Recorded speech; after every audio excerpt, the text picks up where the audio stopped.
Seasons, 2,300 drivers have competed in the Speedvision Cup for stock sports cars, logging more than 2.5 million miles of competition. The series has served as a springboard for drivers that now compete in kart, the IRL, NASCAR, yes, and even Formula One. Today, 41 cars are lined up to challenge the 2.5 miles of northern Georgia landscape. The Sports Car Grand Prix of Road Atlanta is the 130th race in the long and illustrious history of stock sports car racing. Road Atlanta has always been known as a horsepower track, so perhaps no surprise to see the Mazda Turbo of Sylvain Tremblay, who won here in '96 and won this year's season opener on pole. However, qualifying was in the rain, and the exceptional handling of the Massari-Mueller BMW in the hands of Andy Pilgrim ends up outside of row number one. Now with the heat today, and they're not sure about the dry track, could be interesting. But whenever you're on the front row, things are looking pretty good. There were problems deep in the pack, and Calvin Fish has that story. Well, the championship leaders in the sports division is Mike Culver and Eric Treslar driving the BMW 328 IS. But yesterday in practice, Mike had a problem in turn two. He went off the road, severely damaged the car. They had to have this car in the body shop yesterday, straightening out the chassis. As you can see, several used body parts are being used to get the car ready for today's race. The good news for the team, however, is that their sister car, Mike Fitzgerald and Steve Pfeffer, will be starting from the pole. So this team has the grid covered in one way and another.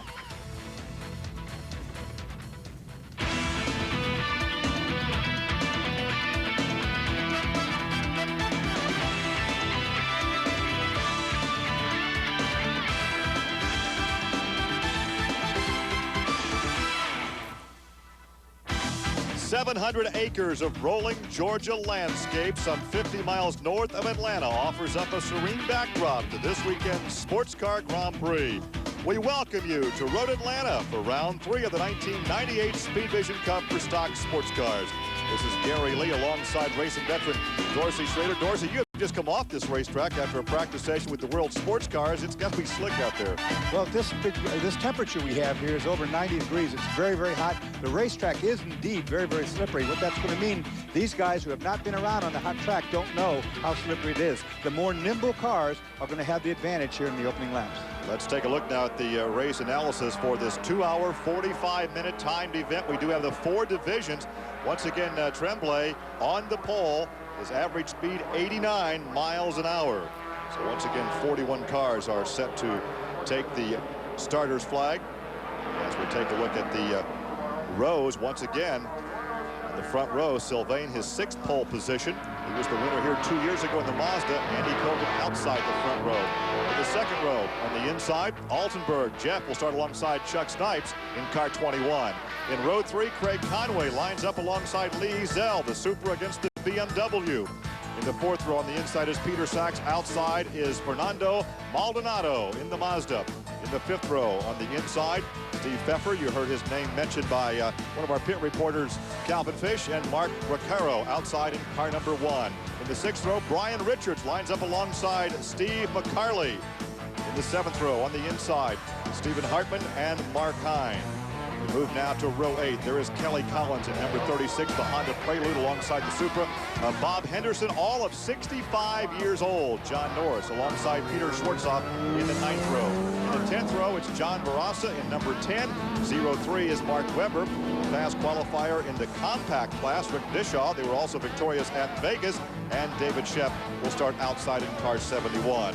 As we take a look now at the rest of this field, once again, a very warm day here in the northern Georgia area. A beautiful racetrack. We had a lot of rain yesterday. A torrential downpour, a heavy thunderstorm interrupted activity yesterday afternoon. But so far today, it's been sunny, it has been hot, it has been humid. But as you heard Dorsey say, it is a slick racetrack, and it will only get slicker as the afternoon progresses. A 2-hour and 45-minute timed event. As we'll take a look at the track map for a reconfigured track brought to you by Toyo Tires. A couple of new areas on this track. Yeah, new areas indeed. The same old Road Atlanta. It's still a really fast racetrack down through pit straightaway up through turn 1. Turn 2, 3, and 4, that's the S's. We call those. Those are unchanged. When you get to turn 5, however, they've had some safety improvements put into turn 5. What they've done basically is they've got back out of the way with the barriers. Well, we're about to come off that last turn, turn 12, to take the green flag. Start the clock. We're going racing here at Road Atlanta. Now, once again, the turbo power of that Mazda should have the advantage off the corner and in the lead. In fact, Sylvain alongside Andy Pilgrim in that BMW. Andy has a phenomenal record that he's going to try to increase this afternoon. He has finished 110 races consecutively. Now, you talk about over the years that it's taken to do that, all the race cars, all the team drivers, that's an incredible record. It's a truly unbelievable statistic when you think of all the things that can go wrong, and this being an endurance championship where you're in there with other drivers and you're going for long distance runs. So quite an impressive record there on the Indy. Blue car, Chuck Snipes, the number 21 Mustang Cobra, back there in 4th position. Andy Pilgrim now in the 3rd spot. The 88 car of Craig Conway. Once again, 4 different classes. The Grand Sports, we have 13 in the Grand Sport division, 5 in Sport, 15 in Touring, and 8 in Compact. And on a track like this, a 2-hour, 45-minute test, you're really about halfway through the race watching out the front of the windshield and out the rear as well. Yeah, you're doing that, and if the first driver is usually his responsibility is to bring the second driver a clean, unmarked race car that still has brakes on it, still has tires on it, and you need a real good first driver that can get through all this fracas. Talk about this new area right here. Well, severe braking here for sure down this hill. That's something new. This is a new part of the track that we're looking at. This is where the dip used to be. A series of a chicane, more or less. Hard braking, second gear chicane. You want to launch out of this corner, this right-hander, because now you go under the bridge right here, straight. Remember before at Road Atlanta, you came at an angle at that turn. Now you're straight underneath the bridge, and you're much quicker right here in turn 12. You're faster than ever before. Well, that is also now a downhill braking area, and these guys are saying they may have to change brakes before this race is over. We're looking at maybe a 2-stop race. That second stop may be longer for a brake change. Well, this was never, Road Atlanta was never a brake course before. It most certainly is now, as you say. As they come down that hill, they're achieving top speed for these cars, and they're braking at about a 30-degree downhill grade. So it's going to be on the brakes hard, and it's going to be on the brakes for a long time. And then right after that corner, you got to brake for turn 1. So no room to rest for the brakes around here now. And of course, this area characterized by that red Georgia clay. You can see it actually on the racetrack as well. We've had a lot of practice here this weekend and qualifying for a number of divisions. A number of drivers off the racetrack kicking that red Georgia clay up onto the racetrack. Once you get that red Georgia clay in your race car and on your driver's suit, it will never come off. I had white tennis shoes when I arrived here today, and now they're red. They're throwaways, I'm telling you. It had that heavy torrential rain yesterday, which just washed it everywhere on this race course, and you simply cannot park the car today anywhere unless you're on the concrete pad someplace, so you're not going to encounter that red Georgia clay. So once again, we come to you from Road Atlanta, part of a 2-hour and 45-minute Speedvision Cup race.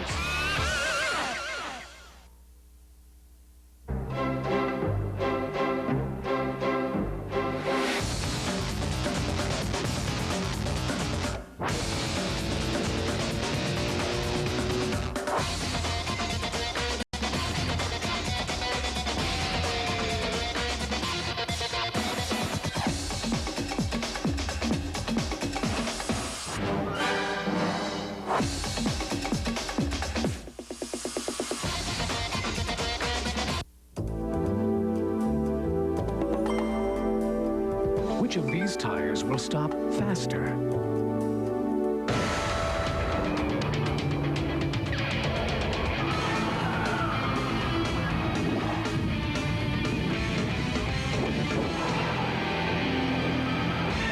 Actually, they stopped about the same. In almost any test you can think of, Toyo tires stand up against the best in the world. The Sports Car Grand Prix at Road Atlanta, featuring the Speedvision Cup, is presented by Toyo Tires. On the road or on the track, Toyo practice radials deliver quality second to none for uncompromised performance. Toyo Tires, driven to perform. And brought to you by BMW, the ultimate driving machine. There's a look once again at the leader from the pole position. As we take a look now at the Old Spice storyline, we have several issues to cover here this afternoon. Of course, we have that new configuration, and as we alluded to, that is going to increase some brake wear on the backside of this racetrack. Yeah, it's asking a lot for a car to go from its top speed on a 40-degree downhill incline and brake as hard as these things have to brake. And these brakes are going to wear out. They're going to wear out, and the drivers are going to wear out. And you're going to watch for that. About mid-race, I would think it's going to be a factor. And hot, humid weather, a closed cockpit. The track temperature right now at the start of this race, 105. That is guaranteed to go up. We saw one thermometer in the Dyson pit that read 105 degrees ambient air temperature. So it's a hot, muggy afternoon in Georgia. And that makes life miserable on all things concerned. The tires for sure are going to get really hot. The brakes we talked about already, they're going to have that hot air coming in those cooling ducts. It's not very cool when it's 105 on the track. And the drivers themselves, some of these guys are older than other guys, and if you're not in good shape, I'll tell you what, you can really suffer on a day like this. Well, we mentioned Bob Henderson, who will be 65. I said earlier he is 65. He'll be 65 latter part of July. But I tell you what, this will be a workout because there will not be much air inside these closed cockpits. Well, it's rare that you ever hear me talking about older guys, but it just slipped out. I couldn't do anything about it. Here's an onboard right now. On with Andy Pilgrim, of course, on the BMW as he's running down. This is the long back straightaway. Now you'll watch here. It's going to drop off to the right. It bends to the right, and you'll start down this big downgrade. And down at the bottom, we're calling it affectionately the parking lot, because if you get it wrong, that's where you're going to be for the rest of the day, right here. Hard new section, and there's the parking lot straight ahead. Yep, you make this left-hander, switch back to right. Now it's full speed acceleration up to the bridge. No turn here anymore. It used to be a turn to the right here. Now you go straight under and drop off. The whole face of the planet drops off as you go down here to turn 12. Most exhilarating place right here. Off that last corner across the start-finish line, you see that concrete wall along the driver's left. There is a look at Andy Pilgrim, who rides in third place right now at the BMW. As we indicated, for those of you that may be new to this type of racing, it is a stock sports car racing with 4 different classes, and the classes divided up really on horsepower and engines. Horsepower, engines, and weight all together. You have different configurations of cars. You have turbocharged cars like our lead car is. You have normally aspirated. You have front-wheel drive cars, rear-wheel drive cars, and they're all equalized by either weight or horsepower, and usually have a pretty good go of it all during the race. There's the good battle right there for 5th position. 21 car, driven by Chuck Snipes. Lee Ezell has the 63 car and BMW, the white BMW. So once again, battle for 5th position. Of course, the Mustang Cobra Snipes there, probably more horsepower, definitely more straight line speed.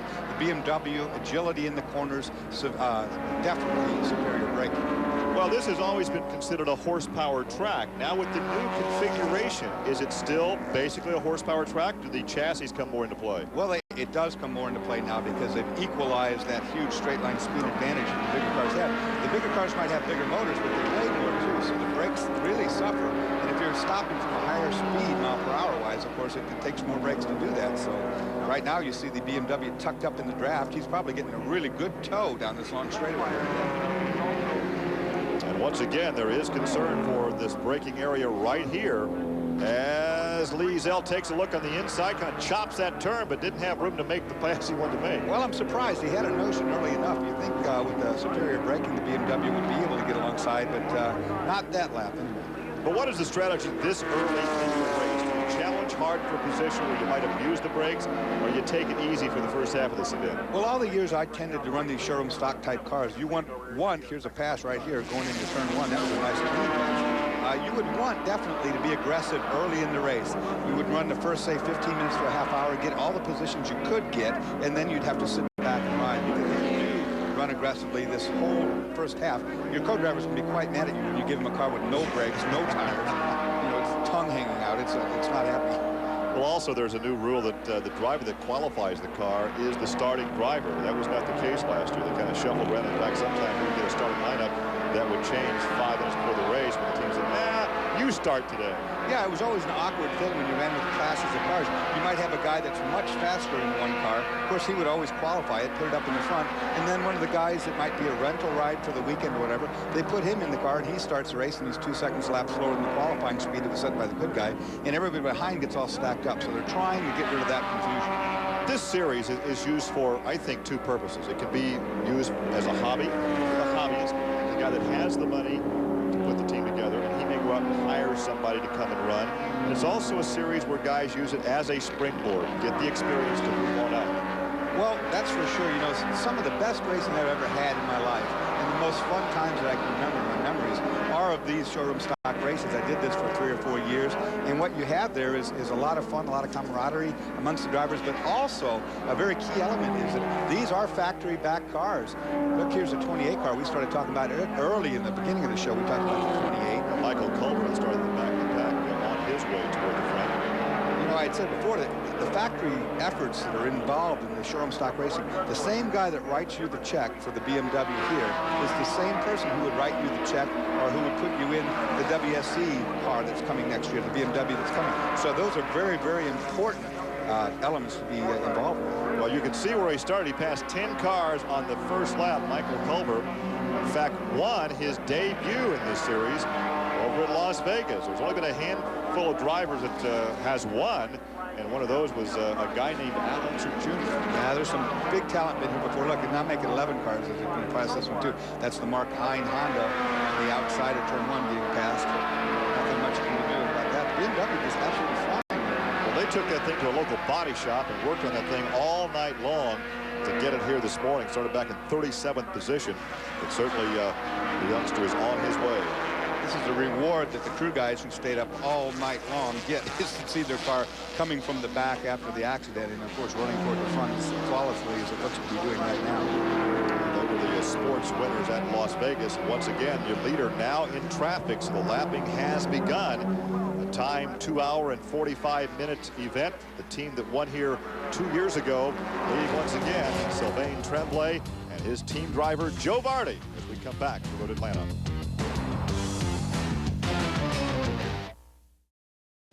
Aaron Slight, Troy Corser, and Noriyuki Haga.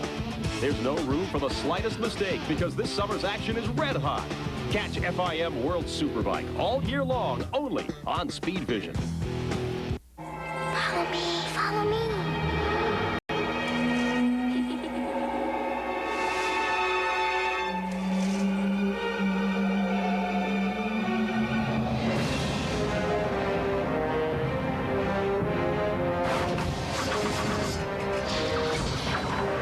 Introducing the amazing four-wheel drive RX 300. Not just another SUV. It's like no other vehicle on Earth. More Speedvision Cup competition coming your way from the Sports Car Grand Prix at Road Atlanta. Of course, we've talked a lot about this new section right here, sections 9, 10, and 11. And earlier this weekend, Greg Creamer talked to Bob Bernard, the executive director, about the new facility. Over the last year, Road Atlanta has taken a bit of a new turn. Well, specifically, actually, 2 of them. There's a whole new complex here where the dip used to be, and the gentleman who designed it and oversaw the construction is Bob Bernard. And Bob, what exactly have you done here? Well, remember we took the old dip out, and the course used to come straight up to the bridge and do a hard turn. We put in these 2 fast S's to try and get rid of the safety problem we had at the bridge. Has it achieved the goals you set out for? Absolutely. It's removed the problem with the bridge. It's introduced a whole new overtaking point, and it's produced a great new spectator area. This new change, I think, is really for the better. It slows us down going down the back straight. Unfortunately, it's at the end of the fastest straightaway going downhill, so it's going to be a little harder on the brakes. I really like the old configuration, going down into the dip and going into turn 11. That was probably my favorite turn on any track in North America. So I'm trying to like this. I understand why they did it, and it does bring a little safer aspect to the course, and I think also it gives another opportunity for overtaking. The old configuration was challenging. It was high speed. Now what we're going to do is have a real tight left-right combination. Okay, it's gonna give the advantage of some of the front-wheel drive cars, but I think we're set up enough to where we're going to get through it real quick. I like it. It's a good transition, heavy braking downhill, and it gives a real good shot for 12, so I like that. So as we take a look at the leader, we've heard from some of the drivers. Let's talk to our driver expert here. Dorsey, you've been on this racetrack in the World Sports Car for Dyson Racing. What do you think of the new layout? Well, I'm kind of like Kerry Borscheller. I'm a purist because I came to the very first race here ever, and I love the adrenaline rush of going that fast on the bridge. But like he says, from a safety standpoint, this is a much better situation. Not only that, something that Dave Bernard talked about was that this is for spectators. I mean, they're the guys paying the ticket. There's a new tunnel under there now. You can get from one side of the racetrack to the other. He's cut the whole top of the hill off, so you can see now from turn 5 across to turn 6 and 7. Could never do that before, so it's much more user-friendly from a spectator standpoint. Well, a lot of activity will happen today in the pit area. Perhaps the heat already taking its toll. Greg Creamer, what's the problem? Well, Gary, the number 12 Maldonado Herzig entry, who started in the 8th spot in Grand Sports Inn, and they've got a double problem. It's really, they're overheating a little bit, but you see the blue hose. That's the hose that takes the air from the intercooler, which cools the air that the turbo drives into the engine. It came loose. Now, keep in mind, exhaust gases are what drive the turbos, and on a hot day like this, you've got tremendously hot exhaust that's heating that turbo up, so the air going through there gets hot, and you're ramming hot air into the engine. That whole process is creating an overheating problem. So they're taking their time to get that blue hose connected up and connected firmly to get as much cooling air into the engine as possible before they let him back out. But this is a problem the turbos could be facing throughout the day. Well, one thing about that, other than just the heating that you're talking about there, Greg, is that particular hose also coming off the intercooler provides all of the boost that the turbo makes that goes down and makes the power. Without that, there is no power, and heating is another problem altogether, I think. Well, there's plenty of power on that turbo right there, out there leading by some 10 seconds. That is Sylvain Tremblay. He will eventually turn the car over to Joe Vardy. Those two teamed up to win here 2 years ago. In fact, Tremblay has 6 pole positions during his stock sports car racing career. Andy Pilgrim rides back in the 3rd spot right now, and the 88 car of Craig Conway now back in 4th. So you can see that there's always a large group of cars. No matter where you look on the racetrack, there is always traffic in this type of Speedvision Cup event. And one of the few racetracks where drafting definitely does come into play, where you can actually get into a teammate situation and get a tow and get a run down the straightaway and improve your lap time. Not all road courses don't, have enough straightaway to do that. This one does. Just saw one of the Pontiac Firebirds go by. They have been so competitive last year of the season, but not so this weekend. Yeah, it's kind of surprising. Well, part of that might be the slippery section we were talking before. The track being so hot, the horsepower is robbed by the heat, and of course the tires give up under the heat. And those cars, the Pontiacs always needed all the help they could get with the tire department. Typically a 2 pit stop race, and we would see 1 driver change. Could we likely see, because of the heat today, 2 driver changes? Yeah, it could be. I mean, definitely could. I've seen drivers before fatigue before these things run out of gas. Most of these cars will go well over an hour on their first stint on fuel, and some of the drivers that are not in good shape in this kind of heat might not be able to put that on. And of course, running a front engine race car, all the heat's transferred back to the cockpit. There's not much air getting in on those side windows. Yeah, people, I don't think regular spectators understand how hot these things, how much heat's generated, and how much of that goes directly inside the car. The car could be 140 degrees inside there, and you're in, of course, a driver's suit, 2 layers, 3 layers of driver's suit.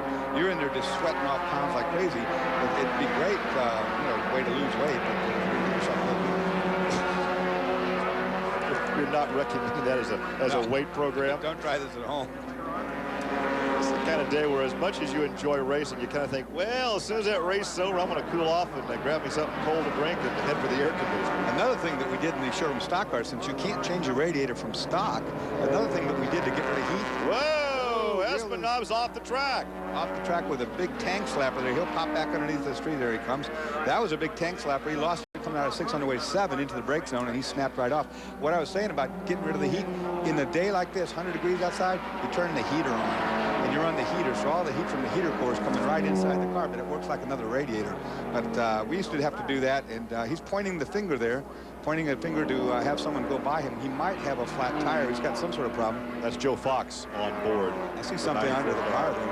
You're talking about a tail slappers. When the car goes one way, you correct it, it overcorrects the other way. And right.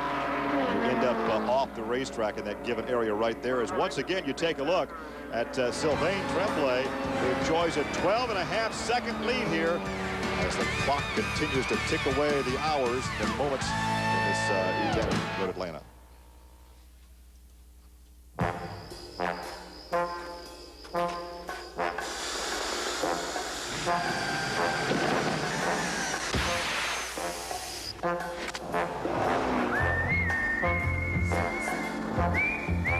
The new zero-pressure Michelin. So revolutionary it won't go flat, even with a puncture the size of a golf ball, letting you drive up to 50 miles at 55 miles per hour. Just what you'd expect from Michelin. Gary Lee alongside Dorsey Schrader with Calvin Fish and Greg Creamer patrolling the pit lane. We're at Road Atlanta, right in the middle of the heat of a Saturday afternoon race with the Speedvision Cup for the stock sports cars. This is number 13. That is Bill Black. He started this race in 36th position. He's now up to 9th. In fact, he is the grandson of the great golfer Bobby Jones. In fact, Bill is a Cadillac dealer in Greensboro, North Carolina, and says he'd like to have a seniors division in stock car racing. Utilizing Cadillacs with the air conditioning. I'll do that. You'll run. Are you old enough for that? And here is your leader in the sports class, Steve Pfeffer. Began this race back in the 9th position. Right now he is in 8th overall, but leading in the sports class. As we told you, we have 4 classes running: Grand Sport, the Touring, and the Compact. And so Pfeffer right now is in the 8th position overall, but leading in class in car number 81. Mike Fitzgerald is his teammate, who is standing by now in the pit lane with Calvin Fish. Well, Mike is the defending race champion, having won here last year with Anthony Lazzaro, and things look pretty good so far, Mike. Yeah, Steve Pfeffer's in the car right now, and he's doing a really good job. We've got a 30-something second lead, and I think the Grand Sports cars are starting to lap the sports class cars. So if we can get the right timing there, we might get a split and have a pace car come out in the middle like we did last year and get a lap up. Obviously, the conditions here, very hot, very humid. How is that going to affect the drivers and the car, tires and brakes, things like that? The big thing is brakes for us. The track's a little harder on brakes this year because of the new changes to the track. There's an additional heavy braking area, so we've got to deal with that, but Steve's going to take good care of those. So. You guys will be looking in your mirror for your teammates. They're obviously making a big move from the back of the pack, the number 28 car. Any chance they're going to catch you guys and give you a run for your money today? I hope not. Those guys are awfully good, but we've had some problems in the first couple of races, and so far this weekend everything's been great for us. Mike from Atlanta, so he's looking for another local victory here at Road Atlanta this weekend.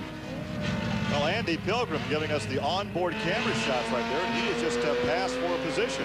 Yeah, he was right there in front of him, up there in turn 3. That was going down right here. Well, now maybe he wasn't passed for position. That was the 84 car. He's not being passed for position by kind of. Oh, look at the smoke up ahead. As you see up there, somebody's just lost an oil line, or we've got a problem on the car right in front of us up there.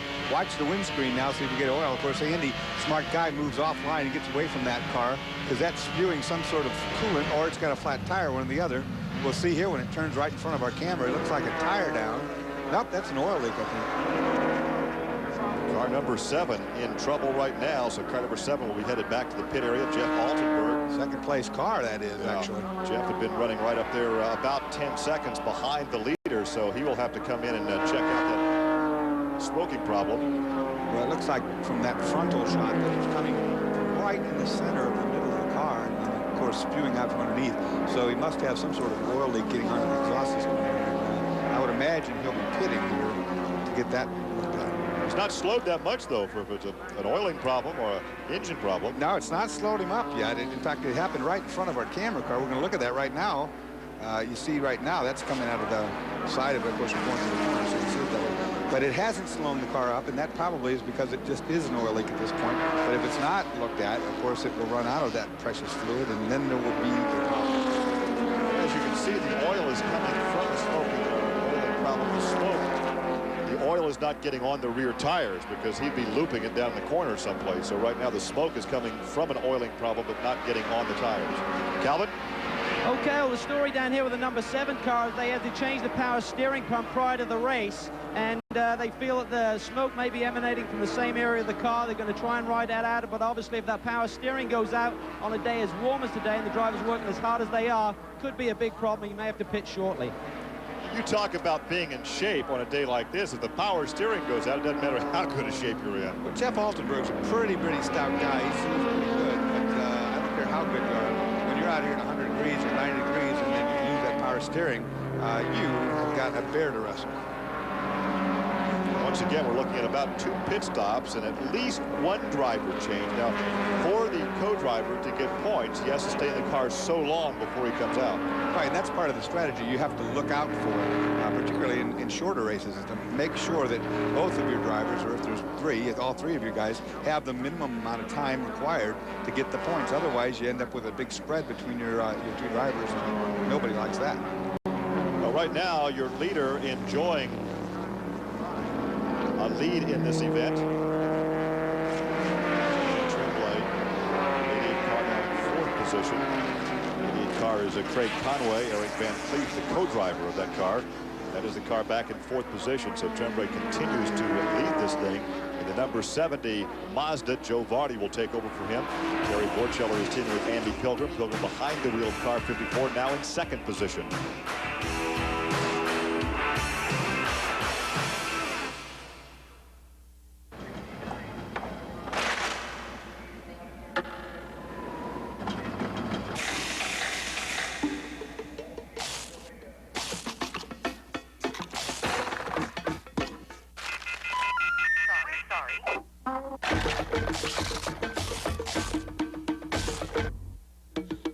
Slam the stack. You could win instantly. Yeah! Snowboards, mountain bikes, other stuff.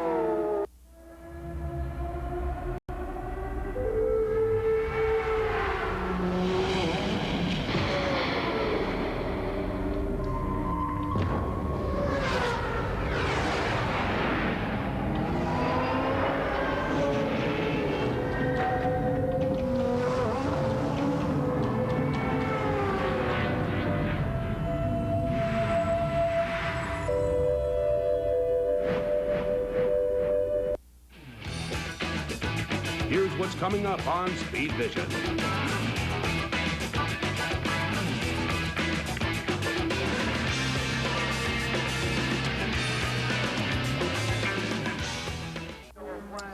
We welcome you back to Road Atlanta, the first big altercation of this race. John Barras in car number 10, the Acura, had trouble going through turn 12, the last turn onto this pit straightaway. You can see the pit wall that he's leading up against.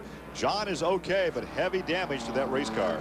Let's take a look again, Dorsey, at what happened. Well, 12, the fastest rate, the fastest corner on the entire track. We didn't see all of that. He lost it coming out of 12, made contact with that brand new concrete wall, which protects all of the pit lane, which is right above that. That is an extremely hard hit, without question. You can see the windshield is broken on that car.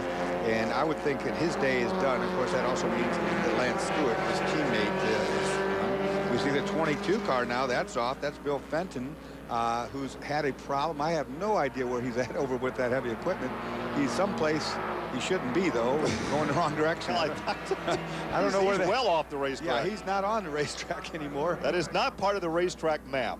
No, that's he's gonna have to buy a ticket to get back into this race. With Barassa going off in that number 10 Acura, John and his teammate Lance Stewart are leading right now in the touring class, so that will shuffle the standings somewhat when this race is over.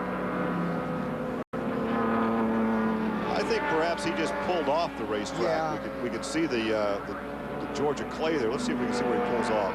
That's the S's, and of course that's his turn 5 he's entering. And he is, yeah, that's not the right way to go. I don't know what the deal was there. He just pulled off there. It must have been something, that's a new section right now, I should say, too, that wasn't there before. He heads up in there, so he must have had a catastrophic problem of some sort. Didn't make any attempt to make the corner whatsoever, and that's why I couldn't figure out where in the world that was at. Didn't look familiar. So we understand there might be a fire now in the number 10. John standing there with the fire extinguisher and a disgruntled look on his face, because this could go a long way to determine who wins the overall championship. As we indicated coming in, he and his team driver Lance Stewart had a 2-point advantage over John Norris and Craig Stanton. So obviously we'll see a shuffling in the point standings in this touring class. Well, like I was saying, turn 12 is the very fastest corner on this course. The new configuration makes it even yet faster than it used to be. Street stock cars on street tires, the corner, mid-corner speed of that corner is well over 100 miles an hour. So that impact indeed was a hard one. Yeah, let's emphasize, Dorsey, these are street legal, DOT approved street legal tires. They're using their shade to get more rubber on the racetrack. But these are the type of cars, they're the tires that you can buy for your passenger car. Full course yellow, you can see it waving here at the start-finish line. You know, these street stock situations have been going on, this class has been going on now for over a decade, and some of the best tire technology that goes right into our street cars nowadays came right from this type of racing series. I mean, tires have been developed based on what we have learned running on these racetracks. And of course, that just goes right straight to the production car. Well, let's go back to the pit lane. Greg, can you give us an update on what happened to John? Well, apparently Stanton Nissan actually tapped him, and that's what sent him off course. When the car came by, Joe went to the side of the track shaking his fist at him, and the team confirmed that. Interestingly, that is the car that they have been in the points battle with. They're 1 and 2 respectively in the series, so they were very upset at this development. And of course, they're still dealing with a fire apparently on the right front corner of that car that they can't get out. And you know, when you take out a car that's in the battle for the points championship with you, there's nothing you can say. It looks very suspicious. It can be totally accidental, but it looks suspicious. There is the 07, and you're right. There's a chief steward that's in charge of all of this, and he will take a very close look at what happened right there. And if he feels that there was over-aggressive driving that led to that accident, then there's going to be something done, I guarantee you. Well, the 21 car is now in the pit. Chuck Snipes, and Calvin is down with him. Well, pit strategy is starting to take place already. Chuck Snipes is jumping out of this number 21 car. One reason is he's got to drive 2 cars here today. We talk about drivers being exhausted, overheated. Chuck has got to drive another car on the team. Randy Post has climbed aboard, and this strategy actually earned them the victory last year. If you recall, Terry Borscheller won on the road, but was actually turned over in impound, and the victory went to Randy Popes. Now, it did rain last year, which played a factor also, but Randy is very quick. He knows these cars and this racetrack extremely well, so he should be fast all the way out. They are expecting to have to make another fuel stop before the end of this race, though, so they will be back in for fuel, but they'll be interesting to see how this strategy plays out with track position. Of course, Randy won a touring championship just a couple of seasons ago. He's kind of jumped around from series to series, but always very versatile and very competitive in the stock classes on the road courses. His wife, Randy's wife, is also a race driver and is one of the PBG pace car drivers for the Kart FedEx series. So once again, we're under a full course yellow at Road Atlanta. Crowds down below, a lot of flashbulbs. You have to be aggressive. I'm an aggressive driver. You have to be smart. You have to have a lot of stamina. Time slows down the faster you go. They're traveling the length of a football field in 1 second. I think we've got the best show going. It's not like golf.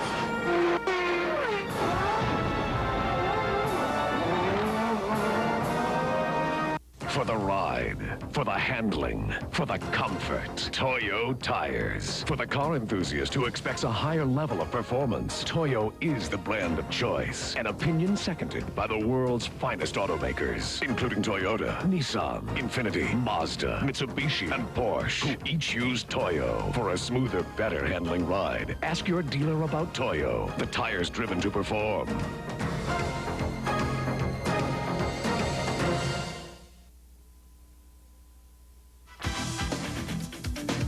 Welcome back to the Sports Car Grand Prix from Road Atlanta. We hope you're enjoying our coverage of the Speedvision Cup, brought to you by Toyota. Every day belongs to you. Make it count. Toyota, every day. We remain under yellow. There is the leader right behind the pace car. Sylvain Tremblay has led from the pole position. However, we're hearing under this yellow, he could be making a pit stop. Now, talk about being in the right spot at the right time. Drivers say, I'd rather be lucky than good. Steve Pfeffer was certainly lucky in the sports class. Real lucky in the sports class as our leader makes a pit stop right now. Yeah, we'll talk about what happened with the sports class leader in just a moment. But right now, your overall leader heads to pit lane to the attention of his crew, and Greg Creamer is down there. Gary, he's coming in, and this is a bit of a strategy call. They are not going to do a driver's change. As a matter of fact, they're not even planning to do tires. He says the car's working just fine, so they're going to do a gas and go, give the windshield a bit of a clean, and just get some gas in the tank, get him back out as quick as possible. Going to check tires, but they are happy with the tire wear. So this is a bit of a strategy move. Try and get a stop in. Remember, you've got a 2-hour, 45-minute race, essentially. They can go an hour on a tank. We're pushing 45 minutes right now, so this might work out beautifully. Get this one done in a hurry. Then in an hour's time, come on in, do the stop, get Joe very fresh for that last hour behind the wheel and take it to the finish. You could be looking at a winning move right here in the Speed Source Mazda. They're just getting the fuel in. All right, fuel is topped off. This car is ready to go. Well, you talk about that yellow coming out at the right time. We talked about Steve Pfeffer, who was the fast qualifier in the sports class, and had been running in the top 10, and he was at the right spot on the racetrack because he was about to go a lap down when that yellow came out. Purely luck, too. I mean, that's the things you hate. You hate to see that when you're driving against somebody. The 81 car happened to be in the pits. The yellow comes out, okay? Now, the pace car is looking for the lead car. 81's back out of the pits before the lead car gets there. So, in essence, the pace car picks up the lead car. The 81's out of sync and gets to do one whole lap for free. Everybody else is behind the pace car. He gets a lap. Calvin? Well, essentially what happened there, Dorse, is that the leader was right behind Fitzgerald, behind Pfeffer, excuse me, about to lap him, and then the pace car come out and actually split the pack there. So that's what happens when you have the different divisions running together. Essentially what happened was the pace car picked up the leader, allowed the number 81 car to go all the way around to the back of the pack, then make a free pit stop, essentially. So they choose to come in, fill it up with fuel. They really feel this is going to be a two-stop event. They did not make a driver change, however, and Mike Fitzgerald will be getting in on this second stop. So in essence, he is by one lap up on the competition. Exactly. Every other car in his class is a lap down now, and of course he was the pole setter in his class, so he was fastest already. So things do not look good if you happen to be running in second place right now. Well, Andy Pilgrim has driven a very conservative race. He started outside the front row in the BMW, taking you along for the ride with the camera car, and was content to run about 10 to 12 seconds behind the leader. So with this pit stop, there's your leader now with the pit stop of Sylvain Tremblay. Andy Pilgrim will take over the top spot, although he has some cars in front of his position. This is smart by Andy Pilgrim. There's no reason in the world right now for him to use his BMW up racing Tremblay, who's the faster car. He might as well sit there soundly in second, knowing all these things are going to happen if the race has this much longer to go. The BMW's forte, if it's going to have one, will be at the end of the race, most certainly not at the beginning. But this is also a situation of allowing the race to come back to a driver and using your head as opposed to just your right foot. Absolutely. I mean, and Andy's one of the best. That's why he's got that record. No restart this time. We thought we were going to go green that time, but it didn't happen. They're going to go one more around again. Andy Pilgrim, like I said, to have a record for finishes like he has is a very, very thinking man's driver. I mean, he's not only out there pushing the pedal and going fast, but he's calculating. He's thinking about the whole overall event, the whole picture, not just right now. Greg Kramer? Well, interesting development here. You're taking a look at Steve McCarley, who's getting himself rather cooled off here, driving the number 97 Grand Sports Firebird. Their engine temperature started to climb a little bit. He reported it as pushing 260, 270. To solve it, he turned on the heater inside the car full blast. It got the engine temps down to the 220, 230 range, but his went up significantly. They had to get him in here, get him out of the car, cool him off. He's got to get back in and take it to the finish. It is brutally hot out here today. We have all raced on hot days, and it's not fun. And for your crew chief to say, hey, by the way, turn the heater on and put the fan on high, that's not fun either. Be a real good team player and crank the heat up inside the cockpit. Be a real man. Turn that heat on now. And I've done that before. I've had to ride the car with that heater on. There's nothing more miserable than that, but it does work. And for the most part, these guys are not running cool suits or a cool hat. No, they're just taking, and you know, you look at the window net there, you see guys hand out what he's doing right there. He's scooping cold air past the window net to get it to come in and blow on his face. The window net is just like having a window up. It blocks all the air. Nothing comes in. So you'll see these guys on the pace laps sticking their arm out like that to try to vent air right to their face just to cool down. But realistically, when you're driving a world sports car, an open cockpit, you're still not getting a lot of air in there. The air actually goes over the cockpit. Right, because there's so much buffeting, helmet buffeting and so forth with the air at 168, here at 180 miles an hour, that you have to get the air to go around the car, and so there's nothing coming in there either, and it gets really hot. But the sedans, they generate heat from the exhaust and so forth on the inside of the car. It gets 130 or 40, and it's not much fun. Well, Tremblay had been leading under this yellow, made the stop. He's now in the 10th position. Led the first 24 laps. We remain under yellow. We'll be back for the restart here at Road Atlanta.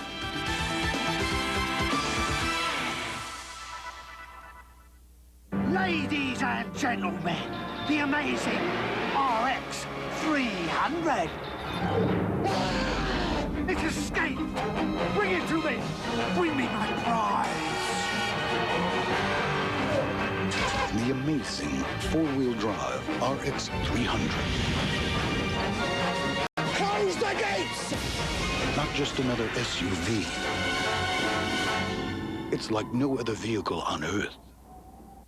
If you've ever wondered what it's like to actually drive a Winston Cup race car, I got good news for you. Hi, I'm Richard Pitt. At my schools, you'll drive a real Winston Cup style stock car at one of the best racetracks in America. Our expert staff and professional drivers will acquaint you with the track, the safety gear, and the car. Then you'll take your turn behind the wheel, run some laps, and then receive personal feedback when you get back in the pits. For more information, call 1-800-BE-PETTY.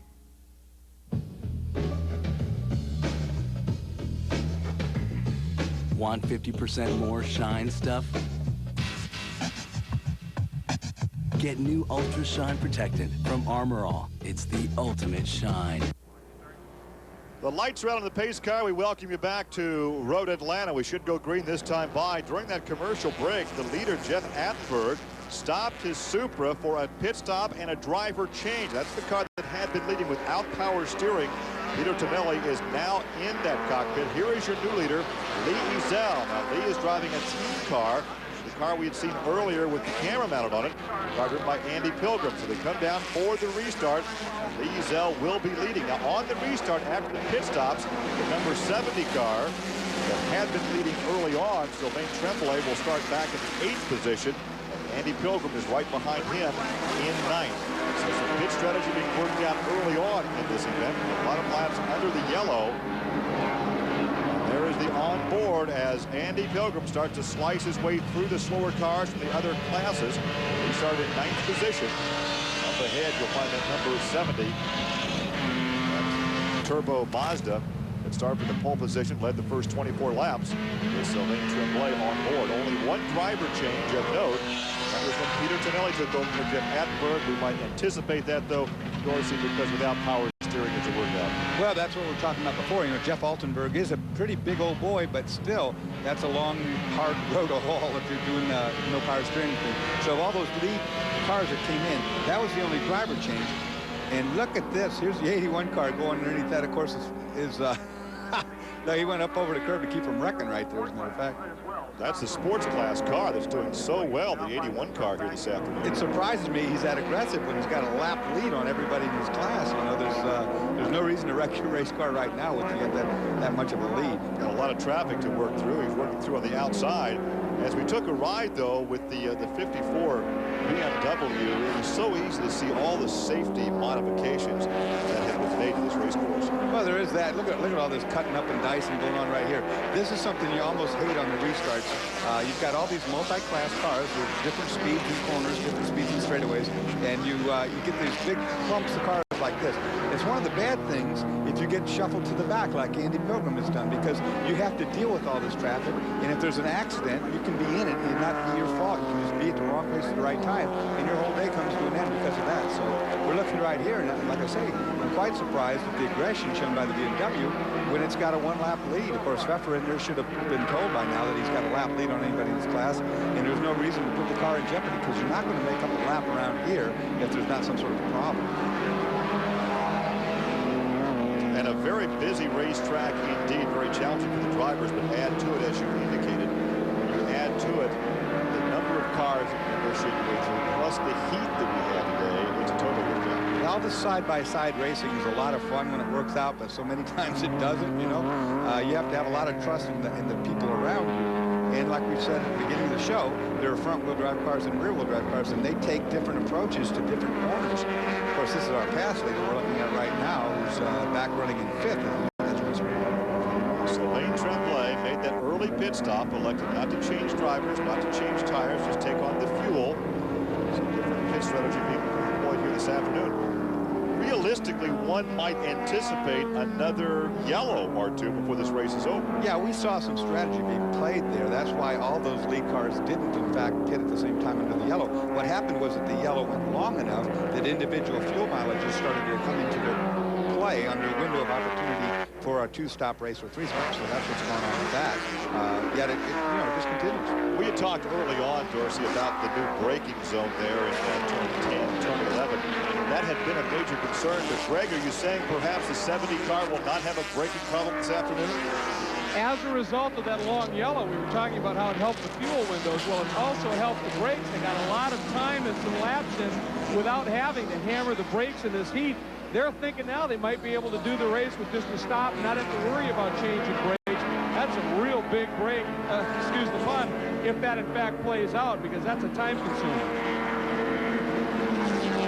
And So if it, in fact, benefits the 70 car, it should benefit all the cars out here. It will benefit different cars. Of course, the heavier cars have more of a braking problem than the lighter cars, and different manufacturers. Like I say, these are stock cars, and so the brakes on different particular street cars are different as far as how good they are. BMWs, for one, noted as Porsches are for having overkill on brakes, much more brakes than a street car usually would ever need. Of course, that plays into what they're doing right here when they really abuse these brakes. Well, Tremblay back there in 5th position right now is 3rd in the point standings behind Borgeller and Pilgrim. Jeff Altenberg is 4th, tied with his team driver Peter Tonelli. And 6th now is Nick Ham. Nick, in fact, was teaming with Sylvain Tremblay when they won at Sebring back in March. Nick was not racing this weekend, and Sylvain's partner, as we documented before, is Joe Vardy. Those two won here 2 years ago as you ride again with Andy Pilgrim. Here's the 28th car, 2nd in class and 11th overall, but that's a spin. That is Bob Henderson in the 84 car, and boy, that had to get his attention as well as everybody else because he was in front of a large pack of cars. Gets it straightened out, gets it back on the racetrack. Well, they did the old Danny Sullivan spin to win right there. Big old 360, caught a gear, and none worse. Look at the rear end. Oh, he is much worse for the wear. I was wrong. He must have been hit. Well, watch right here. Yeah, there's the punt right there. He got a hard clout in the right rear corner, and that sent him flying. And I think the car that hit him is the red car in our picture there. It's got some damage. Can't see the number on that yet. But Bob Henderson has just taken a shot to the rear axle. We saw the subsequent damage with the wheel completely sticking out from the side, and I'm afraid that'll probably end his day. He headed back for the pit lane. We started talking about the great ride for car number 28 from near the back of the pack after that wreck yesterday. Now he's back in 11th position. He's going to pull off. Bob is not even going to make it back to the pit lane. Yeah, look at the right rear corner. That is completely stove in there. Is that you see the tires sticking out, and he has decided not to go all the way around the pits, but instead to, I'm sure it wasn't very much fun to drive it in that condition. So he's pulled it off the racetrack somewhere. We don't know exactly where. It'll be up to the marshals to ascertain if that's in a dangerous position. And if it is, then we might, in fact, go back to a full course. Well, and again, that would play to the hands of the pit strategy for many of these race teams. In the meantime, these guys don't care. The race is on, as we've seen side-by-side racing through turn 5. We started to talk about trying to tell one story that Bob went off course. The 28 car that was wrecked in qualifying yesterday, starting at the back of the field, but right now that 28 car is up in 11th position. Running in 11th, I think 2nd in class, actually. Unfortunately, a lap down because of that first yellow caution flag that we had that gave the 81 car such a nice one-lap lead over the field. Michael Culver, along with his teammate Eric Tressler, they were victorious at both Sebring and Las Vegas. So they're going for the hat trick here this afternoon. But right now, a lap back in 2nd place in class. Calvin? Well, actually, guys, it looks like the 28 car may have got a break. What happened was we had Fitzgerald's car, the number 81 car, just in front of the race leader, Tremblay, when the yellow came out. So they gained a lap immediately. Then what happened was the 28 machine was trapped between Tremblay and Pilgrim. When Tremblay pitted, they then did another wave around, which essentially gave the 28 car the opportunity to rejoin on the back of the lead lap. They then made a pit stop once they'd done that to get a free pit stop for fuel. So essentially they're on the same lap as their sister car, the 81 car, and they're full of fuel also. Yeah, and also right now on the scoring monitor, we're showing them about 30 seconds behind the team cars. So indeed they are on the same lap, some 30 seconds back. So a great ride now for car number 28, but near the back of the pack. So we could have the team cars vying for a team championship here this afternoon at Road Atlanta. Sprint introduces a world where time doesn't matter. A world in which you're free to call whenever you want. And where any time is the best time to call. Introducing a dime anytime. Just sign up for Sprint Long Distance now, and you'll pay just 10 cents a minute, 24 hours a day, 7 days a week. So now you can feel free to call anywhere you want, anytime you want, for as long as you want. Call to say have a great birthday for less than a greeting card and a stamp would cost you. Call anyone you want, anywhere you want, anytime you want, for just a dime a minute. But you've got to call Sprint first. Then you can stop watching the clock and start enjoying your conversations. With Sprint, time doesn't matter. It's just a dime, anytime. Don't wait. Get your world on Sprint time. Call now, 1-800-410-6060. The adrenaline is boiling this summer in the British Touring Car Championship. Swiss ace Alain Menu looks to repeat as champion in his Williams Renault. But 20 other drivers and 8 manufacturers will stop at nothing for the title. And with former world champion Nigel Mansell scheduled to return, anything can happen. The British Touring Car Championship, only on Speedvision. If you drove like this, you'd be in jail. We might expect this car to be in the pits, but not on the flatbed. That is the 84 car of Bob Henderson, Todd Lamb. That is the reason we have been under a full course yellow. We should have a restart this time around. Eric Van Cleef now is your leader in car number 88. Now back there in the second position, car number 21, Randy Popes. And third now is Sylvain Tremblay in number 70, and Andy Pilgrim is fourth in car number 54. So by virtue of this lengthy yellow and the number of other cars making pit stops, both Sylvain and Andy moved up in track position without racing for it. Right, everybody got into their fuel window. The yellow was long enough. Some of the slower cars will get better fuel mileage pitted, and that puts the race back on as we're about to go green. Oh, look at that. Right away, look at this. That guy passed way before that was Sylvain Tremblay. That will not stick. That'll never work. He passed goes by Randy Popes before he got to the start-finish line. Why? So Chuck, I think that number 88, Eric Van Cleef, is leading this thing. He took over for Craig Conway during that pit stop, but we have to question now if, in fact, that pass for second position will stand. Well, you know what the bad news on that is? Usually the penalty for passing before the green is a stop-and-go penalty. And if that's the case, now that they've just gone green, if it happens right away, he will lose a ton on the racetrack positions. If they're going to assess that penalty, they should assess it right away. I'm sure they're talking about it, but it was so blatant and so wild that everybody's like going, did you see, did that really happen? I guarantee it's added some confusion to the lives of the stewards. A little bumper tag there, the battle for third position. Randy Popes in that orange and blue Mustang, and he is right behind car 54. That is Andy Pilgrim. You can see that gap that has developed now between second and third. This is a good battle for third position. Well, you know what could have happened on the start there? We didn't get to see the starter flag guy, which is around that corner. He might have gone green. And in fact, it could have been that he was looking far enough ahead, saw the green, and got a good jump on that start. We couldn't see the starter, so we can't call that. Back on board with Andy Pilgrim. There's the big gravel trap off that left-hander. Slide there on the part of Randy. Randy uses all the racetrack and then some over the alligator stripes there, over the bumps.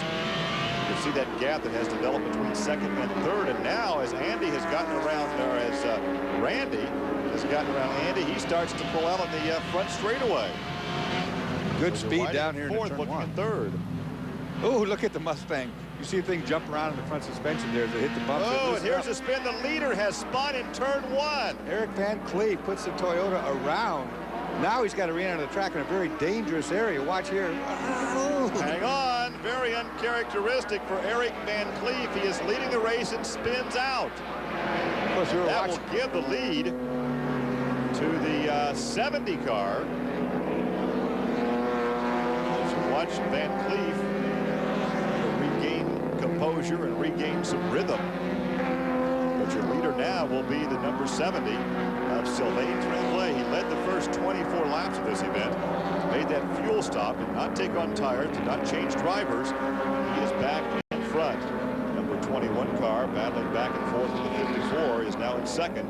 So Randy Popes is second, and third now is Andy Pilgrim. Sylvain had the restart of the century, as we are told, looked ahead, did indeed see the green flag, and then on that start, it was a legal start, and he picked up that position well before the start finish. I have to wonder how close he was to that leader when the leader spun out. We were watching that great battle back there for third spot, watching the 21 car bounce around the first corner as the leader at the time, number 88, lost control and spun coming off turn one. So, Greg, do you have a reason why 88 went off course? Well, it's a bit of an interesting development. They really didn't want to run the pace that Tremblay was running, so they were going to let him go.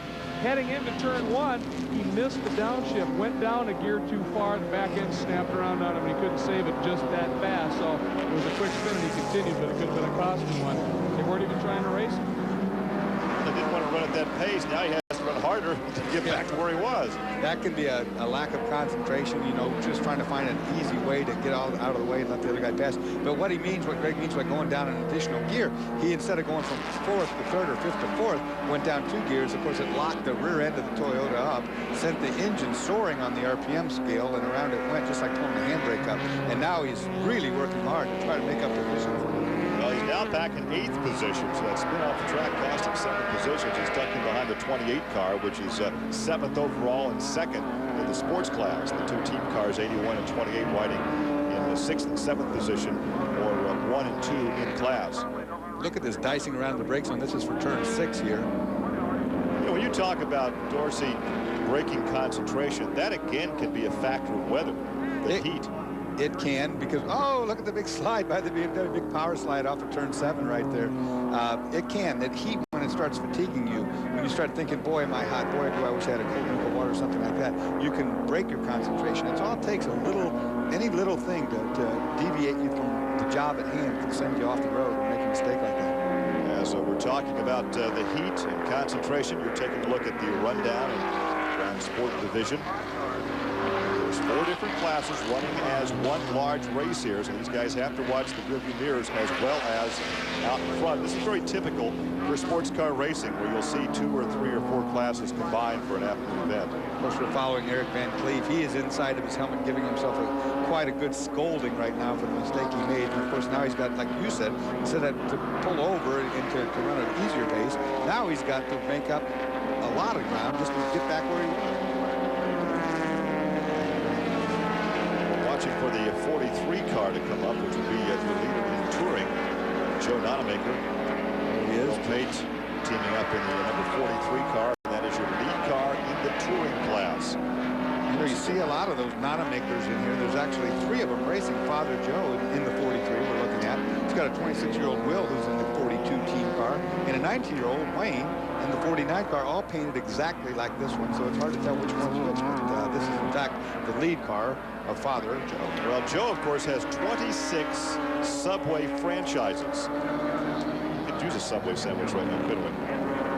Something cool to drink as we enjoy the Speedvision Cup. We bring it to you from Road Atlanta on a hot, humid Georgia afternoon. We're going down the straightaway. Who's going to lift first? I mean, I'm just not one to give up. There's a macabre side to this. Who's going to lift first?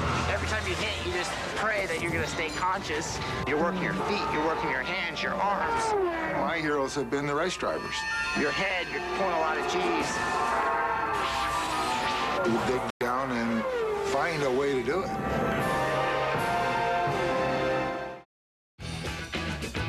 Here's what's coming up on Speedvision.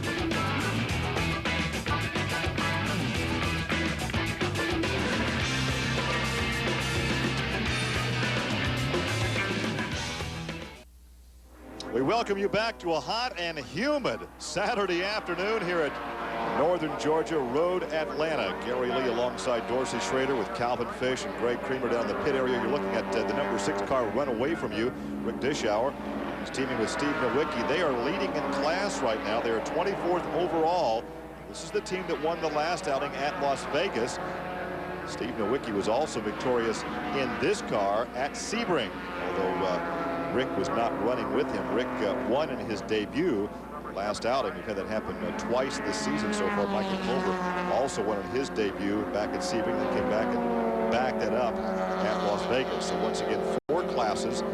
Compact class right now, 24th overall, but the lead in this division. There's the compact standings. Fox, you saw him slide off course earlier in the competition. He is now second. Take a look at the rest of the standings in the compact class. You have the Grand Sports cars, you have your sports, the touring, and of course the compact. Of course, with all these yellows we've had, these compact cars now are in a situation where they can probably go the entire race on one stop, so it gives them quite a lot of advantage toward the overall outcome of this thing. The guy in the cockpit saying, wow, I'd like to get out and get me something to drink, cool off here. Yeah, that's the one good thing with the compacts. They get the good fuel mileage, so with those cautions, they can probably now not pit. That's going to give them an overall position at the end that would be to their benefit, because not only do they get paid money for where they are in class, in the compact class, but they also get paid on their overall standings. And without the one pit stop to make, that the other guys will make, or two possibly, that's going to move them way up the ladder, and they'll like that at the end of the day. I have to ask you, with the World Sports cars and the GT cars competing, there's a lot of rubber on the racetrack this weekend, but that's a different compound than we're seeing on these stock sports cars. Is that a problem? Well, it can be. What you'll find sometimes on these street cars, if you watch the 28 car, it's running 8th overall right now, what will happen is the street tires will start to pick up the discarded rubber from the racing car tires, and those things will get into big balls, and I've seen them get to the size of bigger than a softball, and of course, then they'll get stuck inside in the wheel well and beat around in there, and you'll think you'll have a flat tire and you won't have. But does this also make the track slicker because of the mismatched tire compound? It doesn't bother the street tires as much as it bothers if you have a different type of tire on the slicks, whether it might be like one brand versus another brand. Oh, but look at the big slide right there. The 28 car pinches the corner down to try to get a run on the BMW and almost spins the car doing it. Drag racing up the long straightaway. They're a mile from where they're going to have to stop. BMW is looking to have this straight line speed needed in a little while. When we talk about the tires, these, of course, are the Toyo Proxys tires. All running on those DOT-approved street tires, the Toyo Proxys. Shave for competition, but of course in the rain they can change. We're not going to have rain this afternoon, but we had a lot of rain yesterday, and they can change it on the actual street tire that have not been changed. Yeah, that surprised me. The braking zone, we just watched right there. The BMW had the lead going in there and actually gave up the lead right there again. And I'm not surprised. I think it took him by surprise. He looked over thinking he had that cleared, and he didn't have it. As we look at the overall leader running away with this race right now. Well, of course, that is Sylvain Tremblay. He won here 2 years ago with Joe Vardy, and that team is back together again this weekend. Vardy back there in the pit lane waiting for his driving stint, so he'll drive the last half of the race. Once again, your leader is Sylvain Tremblay. He has led now a total of 29 laps. We've had 5 different lead changes, and primarily those lead changes were not so much in competition on the racetrack, but during pit stops. Yeah, during all those cautions, people coming in and getting the things done to their cars they needed to.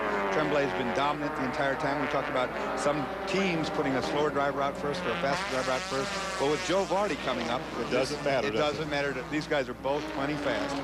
Of course, as we said, this is the team that won here 2 years ago, but Tremblay was victorious at the season opening race at Sebring, teaming with Nick Ham. We're coming right back.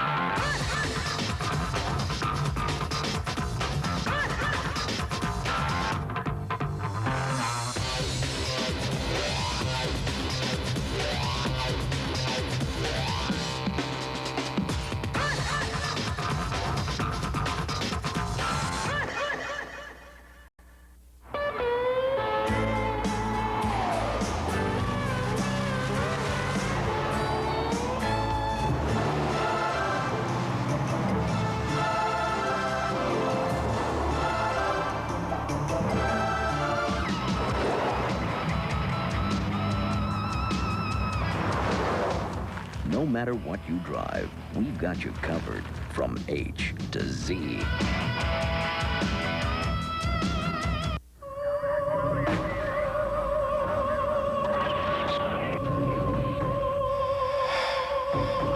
Precision engineering.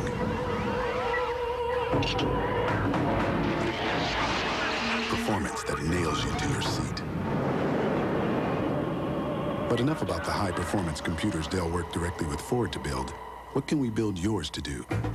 Call in for just $22.99. We'll build you this Dell Dimension XPS with the new 400 MHz Intel Pentium 2 processor.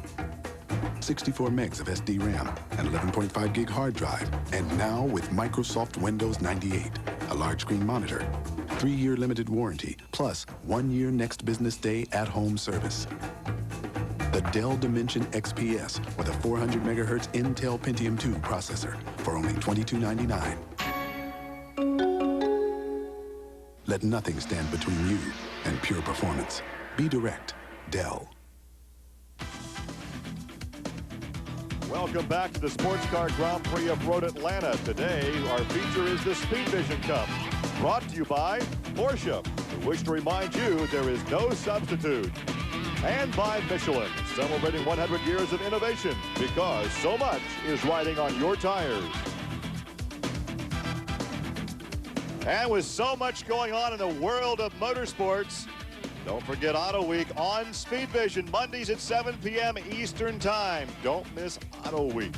Once again on Monday evening, 7 p.m. Eastern Time, right here on Speedvision. And right here, you ride with Andy Pilgrim, trying to go for 111 consecutive finishes in all kinds of sports car racing with all kinds of co-drivers. A most impressive statistic. We talk about that. That's that new stretch right there, that new runoff area. Yeah, if he had done that last year, he'd have been out in the 2. He's actually been in the red Georgia clay and then into the very green-colored tire wall, which is right behind it. Well, this is a battle for position. This is a battle for third as he closes in on Peter Tonelli.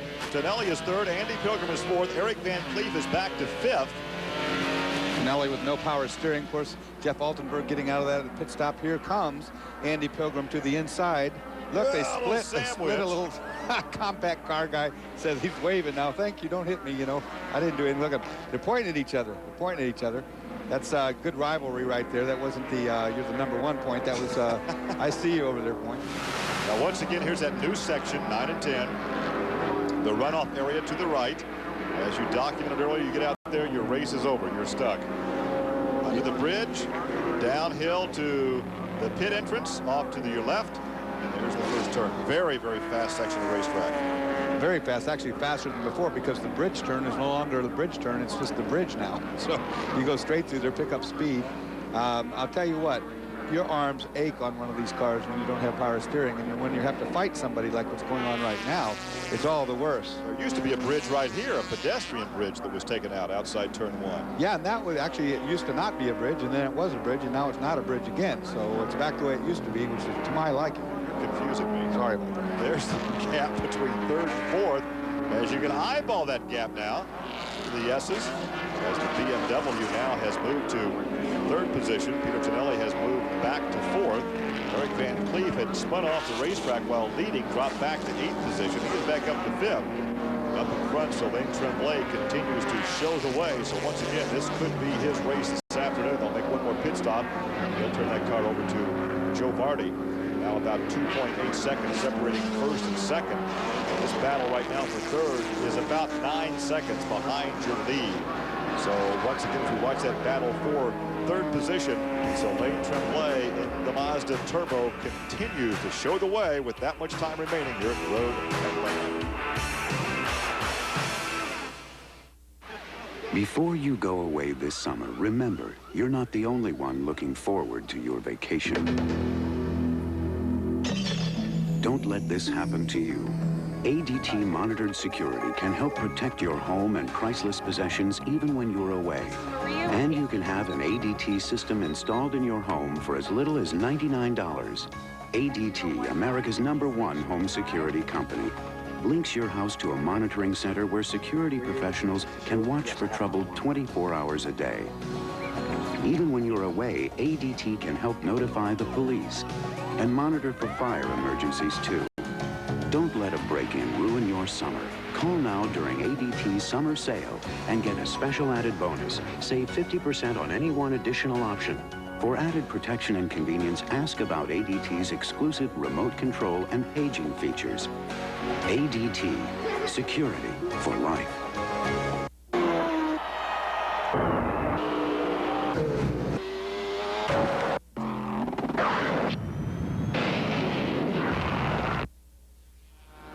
Caution on the racetrack for this right here. This is young Tony Massari, the 18-year-old, the youngest driver in the race. That is just outside turn 12, just past the pit entrance.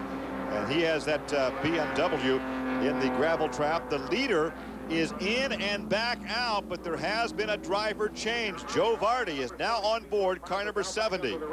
And just before this yellow, we had a battle heating up at the front of the pack with Vardy's team driver, Sylvain Tremblay, leading by just over a second.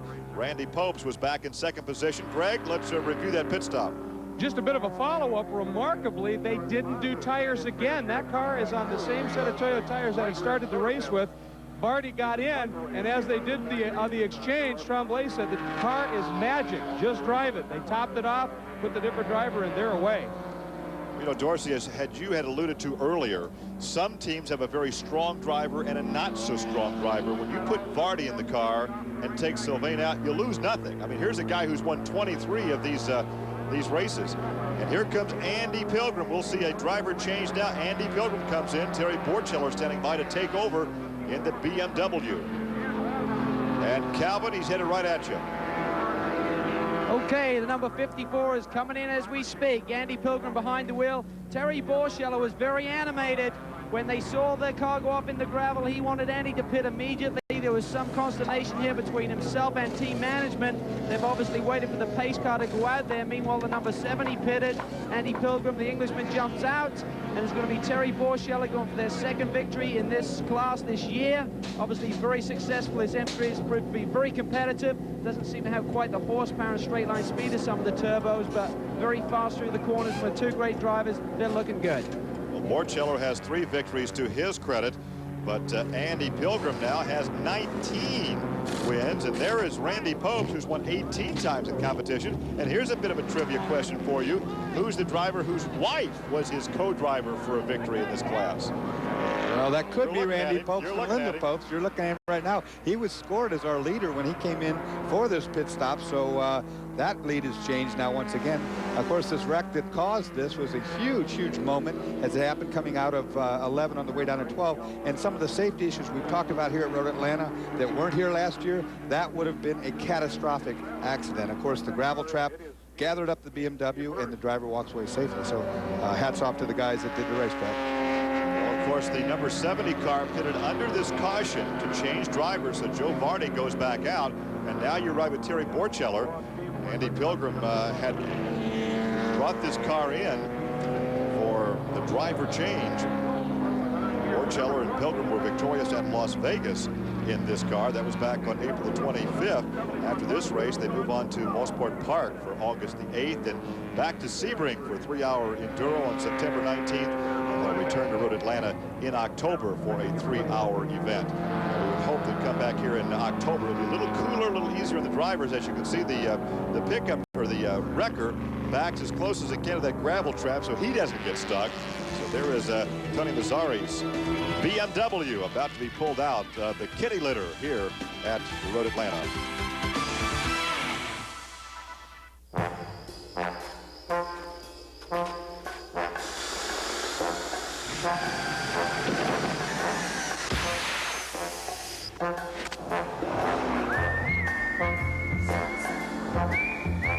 The new zero-pressure Michelin. So revolutionary it won't go flat, even with a puncture the size of a golf ball, letting you drive up to 50 miles at 55 miles per hour. Just what you'd expect from Michelin. This country was built with hard work, imagination, and good tools. The same is true today, and Harbor Freight offers the tools to keep this country running strong. You can order quality name brand tools at the lowest prices from the convenience of your home, office, or workshop. Power and hand tools, automotive and shop equipment, air tools and compressors, metalworking and woodworking, all from our free Harbor Freight Tools catalog. The new Bosch Compact Belt Sander Kit combines the speed and power of a belt sander with the portability of a detail sander. Need an extra hand? Get the help you need with a Vice Grip locking wrench, quick grip clamping tool, and Vice Grip locking pliers. Versatile AmFlow couplers and plugs are available in most styles and sizes. Our safety blowguns with interchangeable tips are OSHA approved. Call 1-800-905-5419 for your free Harbor Freight catalog. Make some history of your own. Harbor Freight Tools, where good tools and good value are never out of date.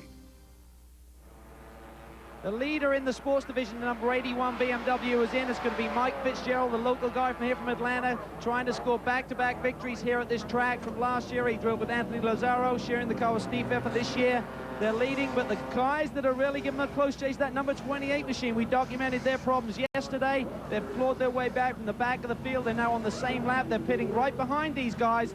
So there is really some inter-team rivalry between these two cars, so you can make the faster fuel stop, get the fuel in. There's now about 50 minutes to go in this race. They need a pretty good fuel load.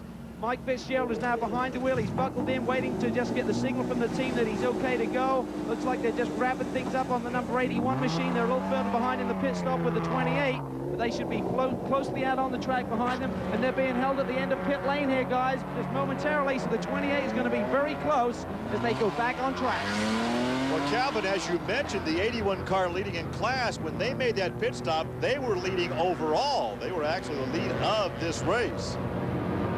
So there will be a good battle for bragging rights in that team, because the team cars will be battling for class honors here this afternoon. Now that will give the lead back to the 70 Mazda. So Joe Vardy, after that pit stop and driver's change, that car has cycled back to the top of the scoring monitor. Randy Popes would be in second, Terry Borcheller in third. It surprised me somewhat that the 70 car is now on its third stop. Of course, Vardy at the wheel now, and has not taken on tires. It would make me a bit nervous. I've never driven on these particular type of tire, but I would be a little bit nervous, even if it was perfect when I got it. How long will it stay perfect with this much race left to go? Some 45 minutes or so left to go. And with the time that it takes to make a driver change and top off the fuel, why not go ahead and change the tires? Yeah, I mean, I would have said so, because it takes as long to fuel. It takes longer to put that fuel in than it does the tires. So it's easier for us to sit up here and second guess all the pit strategy. We don't have to actually do it on the racetrack, at least not when we're on the air here. So we remain under a full course yellow for an off-track excursion by the youngster Tony Masseri. We'll come back with more from Road Atlanta. Hi, I'm Dick Clark, and now everyone can enjoy the freedom of the new ISIS cellular phone from Philips, thanks to prepaid cellular. Introducing prepaid cellular from Worldwide Direct. With prepaid cellular phone cards, there's no monthly bills. Take the phone just in case. Thank you. And no contract, no credit check, and no deposit. Got car trouble? My car's broken down. Can you come and help? Help is just a call away. So forget those outrageous phone bills. With prepaid cellular phone cards, buying airtime is easy.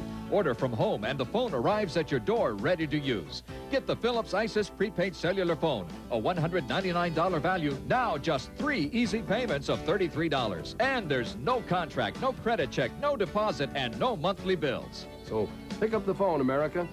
It's for you. Now, for only 3 payments of $33, you're guaranteed cellular service regardless of your credit history. Call 1-800-284-3822. Pick up the phone, America. It's for you. Here's what's coming up on Speedvision.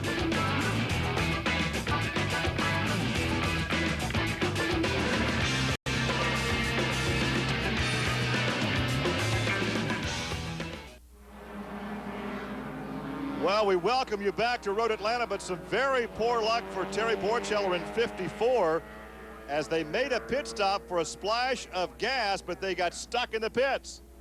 Well, what happened here, guys, was they came in to check the fuel cap, and then they were kind of held there on a red flag while the rest of the field went by. Meanwhile, one of the crew members went over to check it, and as he turned it, Terry took off, and they have the actual fuel cap right now in their hands, so they're really mad right now as to why that happened. There's obviously some confusion in the communication here amongst the team. They went back to double check as he twisted it off, and obviously they got it in the hand right now, so the chances are Terry's going to have to make an additional pit stop. Well, of course, he was held up in the pit lane, went all the way back to the back of the pack. That was disastrous for Terry. Of course, there you see the gas spewing out, and he was obviously he's been black flagged, or he's been called in on the radio network by the corner workers for spewing that gas, and so they were called in to check for that, to see if the gas cap was on tight. In the meantime, they, I guess, decided to add a little fuel while they were there, did not get the gas cap back on, and now they're going to be black flagged again or have to stop on their own, and that's going to drop Terry all the way probably to dead last if they do, in fact, go green on this lap like they're supposed to. How many times, Dorsey, have we talked about a race being won or lost in the pits? here's a prime example. Absolutely prime example. And that was one of the things that you had to watch out for in these cars. That when you fill them all the way to the top on a hot day like this, the expansion and contraction in the fuel tank will actually add pressure, and it'll blow. It'll pressurize the tank, and it'll blow that fuel out the cap. And a smart, savvy corner man or a good crew guy will be over there in the ear of sports cars saying, no, everything's just fine. Don't worry about it. Just give it a lap. It'll be fine. And, of course, that didn't take place, and now we have a bit of a problem with Mr. Borshak. And that last shot of the pace car, you can see the lights are off on the pace car. So the next time by, we'll go back to racing. And the first two drivers right together on the racetrack. Number 1, that white number 70. And second is that orange and blue number 21. Randy Popes there rides in second. And there is Joe Vardy in number 70. Vardy, a winner here 2 years ago, 23 victories during his career. Randy Popes has won 18 times. And as we talk about wins, how about Dorsey Schrader seated next to me with 11 in this class? Well, it's been a while since I won one of these, but I tell you, they are fun races as you look right now. Joe Vardy entering turn 1. You can tell he's in the car because look at the helmet. Barely sees over. Look at this. Look at this. Randy goes by on the inside, a textbook pass in turn 1. Sure enough did with that Mustang Cobra, the power getting down into turn 1. Vardy couldn't do much about it. We're getting into the twisty section right now as we enter the S's, which used to be the most photographic piece of real estate in North America as far as the racetrack goes. Beautiful, beautiful shot as we come down through there. Vardy off the pace a little. You know, Dorsey, I have to wonder, and here's the 54 back in. Terry Borcheller will get that fuel cap back on the car, but this will again cost him, Calvin. Okay, well, the crew's going to work this time. It's back on, but obviously a valuable pit stop for these guys. The ironic thing is, when they checked it the first time, the fuel cap was tight, so there wasn't a problem. Now there is. Oh, we've had the 12 off. That's up the top of the hill out of, no, it's actually in the S's. That's the 12. Oh, we've got 38. That's Mark Hines' car. That's live time right now. He's had a big spin. Very big spin, and we got the 07 stuck in the gravel trap outside of turn 1. This is going to bring out another caution. That is the Norris Stanton car in touring class. Oh, so there's we have another car everywhere on this racetrack on that restart. There must be. I was about to ask the question when we went back to the pits and the 54 car stopped. We documented that the 70 Mazda did not change tires. There was the first altercation in number 12, and this could have started everything. That's the Maldonado Herzog entry as they spin off course. Then somewhere behind that, we have more trouble on the racetrack. Now watch what happens. Oh, they got together back there. That's what happened. These two cars were fighting for position. The 38 car has been tagged by the 71. It gets loose, has a big spin. That's in the straightaway between turn 5 and turn 6. Does the big Danny Sullivan 360 spin to win. If he catches a gear here, he can just go right on. And look behind, there was another one involved. It was 07 spun off into the gravel trap. Right, that was the 07. So these guys having fisticuffs out here towards the latter part of this race. Now, I was about to ask again, we documented the 70 Mazda did not change tires. We thought maybe that was a mistake. Now we're seeing it back in second place. If the 21 car changed tires, well, now he's coming in. Yeah, 25 well, is in now. That's a team car. Yeah, it's a 25 car. So if the 21 car changed tires, that could be the advantage right there. It could have been on that restart for sure that the tires didn't have the grip. The other thing is on the restart, we talked about the tire and the rubber that's down. If these guys hadn't scrubbed their tires in quite a while, they might not just have had a grip. And now look at the 21. Not only is our leader, Randy Popes, was pulling away from Joe Vardy. So we saw that textbook pass inside turn 1, just as you would teach a student in a driving class. So although that 70 car could have the horsepower advantage, it could be down on tire right now. Well, it's not making much ground right now. Randy Popes had that perfect textbook start, took the lead, and has extended the lead every lap since. Of course, we've only gone a lap or two, and he's opened up about a 10-car length lead. And we're going to get a full course caution. Of course, that's going to be as a result of this car in the gravel trap down there on the outside of turn 6. And that would give the 70 car a chance to cool off the tires, give them more to ride with in the latter stages of this race. Now, Vardy, at this point, if he really feels that the car is suspect, if he doesn't like the way it is, if he was ever going to do something about it, this would be the ideal time. Come in there and get the tires or whatever, or at least talk about it. He might have just got jumped on the start. Who knows? But is this a case where maybe the car felt fine to Tremblay, Vardy gets in and doesn't like the way it feels. Well, that could be too. I mean, Tremblay was at the advantage of having run many, many laps in the green, had nice hot tires, and of course he switches over to Vardy. Vardy's been behind the pace car. Now the tires are cooled off, and they might have given up. That happens in the street tires sometimes. They'll be fine until they heat cycle away, until you get the heat out of them. You go back to a green, and they're cold, and they say, okay, that last stint, boys, that was it. I give up. I got nothing left.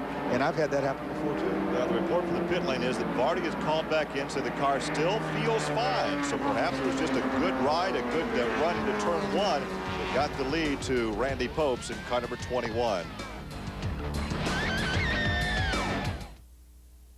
I remember when I took my driving test.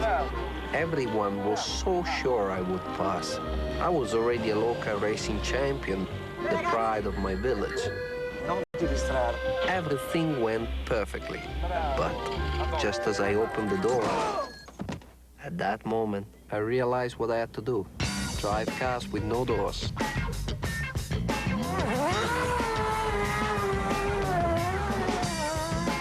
Look out! It's the most bizarre, destructive, bone-crunching video ever. Crash and splash! Incredible, rare footage of awesome crashes so extreme it gives new meaning to dead in the water. Yours now for a limited time, only through this exclusive TV offer. But hold on, order now and you'll also get absolutely free the champion of chills and spills, Bad Bones. Incredible, gut-wrenching, spine-cracking thrills. That's right, both videos for the price of one, just $19.97. But that's not all. Call within the next 30 minutes and we'll include absolutely free Crash and Crunch, the ultimate collection of explosive high-speed crashes. It's non-stop action on 3 great videos, all for the price of just one. A $60 value for only $19.97.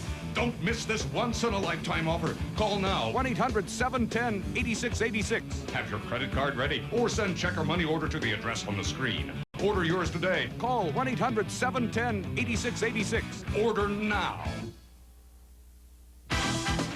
We welcome you back to Road Atlanta. Don't forget, On Track, Tuesdays at 7:30 Eastern Time right here on Speedvision. We are getting set up for a real shootout here at Road Atlanta in the final 30 minutes of this 2-hour and 45-minute timed event. There is your leader, Randy Popes, just before this full course yellow.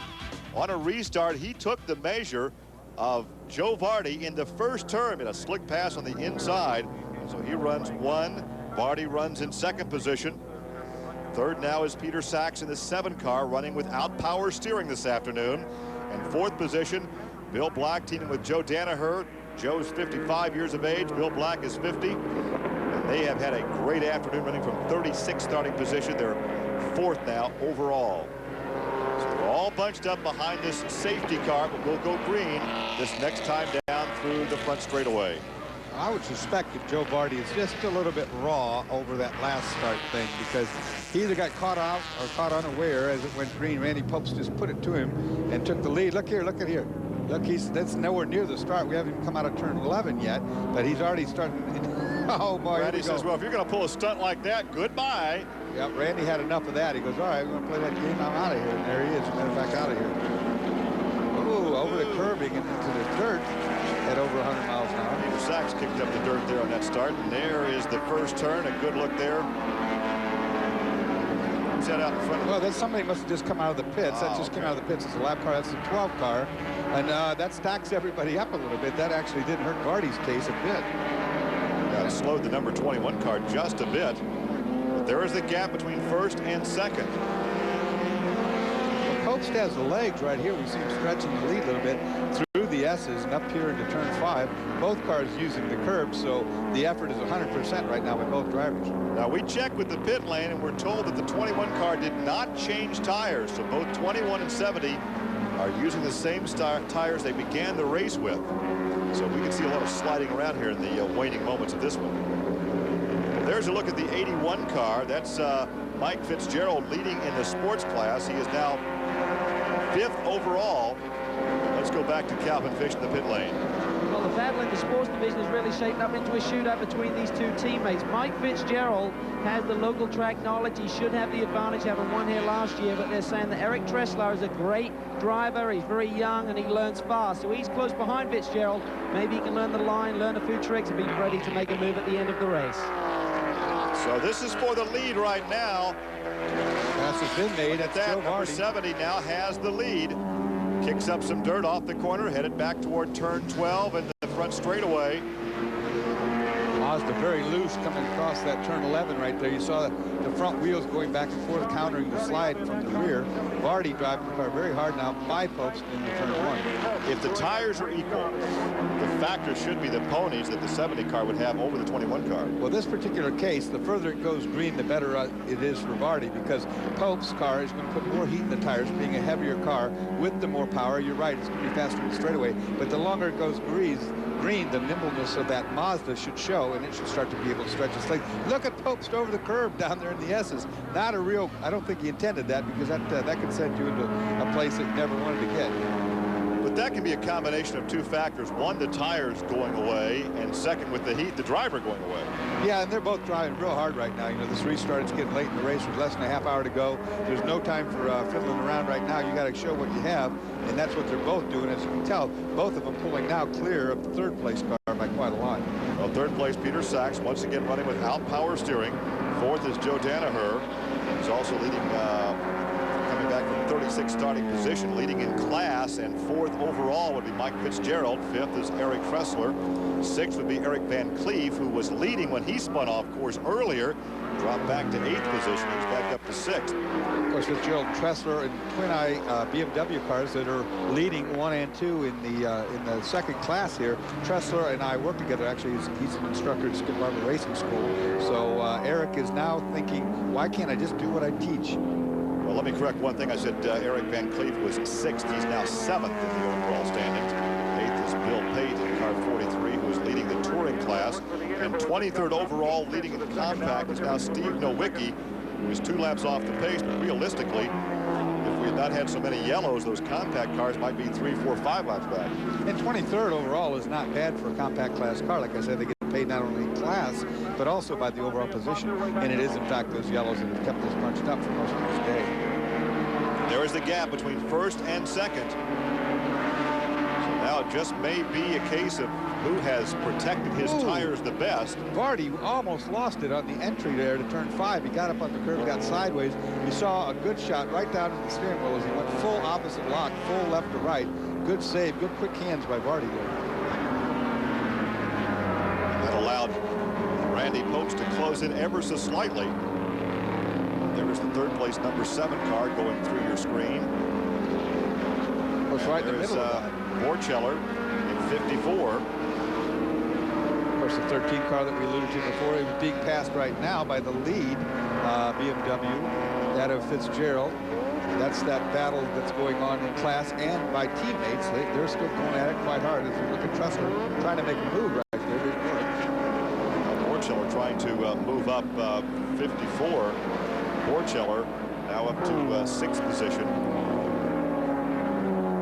Remember that 13 car started in 36th position, and you've got on a hot, humid afternoon 2 of the, shall we say, more senior drivers out there at the age of 50 and 55. Yeah, the old guys are doing good. You said that. I didn't say that. I said the more senior. They're doing a great job today with their Pontiacs, too. I'll tell you that. That's the lead Pontiac in the whole group. And there's a 63 car that just went through your screen. That is the car of the youngster, Tony Massari, the 18-year-old that spun off the course down there outside turn 12. He will be a freshman at Clemson this fall, majoring in the auto racing engineering program. All-state running back in high school, so now he's looking toward racing as a sporting career. There's your sports leader, Mike Fitzgerald, number 81 car that is now 6th overall, leading in class. I'll tell you, if you're going to be a race car driver in today's world, you better take an engineering degree and go into something like that, because it takes that. Here's the lead right now. Joe Vardy stretching over, of course, Randy Popes. And if you're going to start racing, you better start long before you're 18 years old. There is a battle for second. Look at that. Van Cleve, who had the lead earlier, spun off course, dropped to 8th, and he's back up to 3rd, and he's reeling in Randy Popes. This is your battle for second, and that battle looms right behind your leader. We could have a heck of a shootout here. Oh, man, you've got to love this kind of competition on a 2-hour and 45-minute timed event. There is the look to the inside. Long straightaway. He's been drafted for over a quarter of a mile. He's got the pop. He's running to the inside. It's going to go deep into the brake zone. Ford to the left. Of course, Toyota to the right. Toyota should have the superior braking, and in fact does. he does make that pass at the end of the straightaway. So Randy is overhauled. Randy Popes drops to third, and now the 88 car of Eric Van Cleef set sail for your leader. So Joe Vardy may have his hands full here in just a couple of laps at Road Atlanta.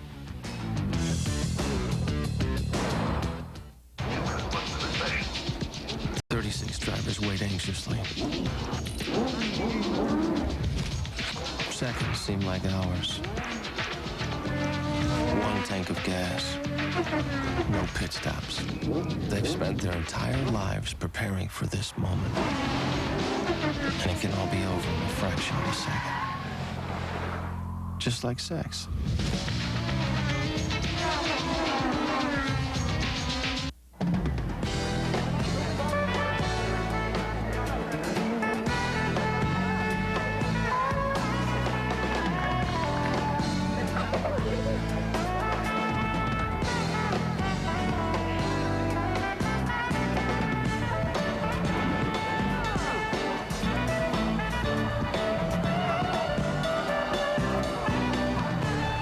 Call now and we'll send you a free vacation guide and coupon book. Here's what's coming up on Speedvision.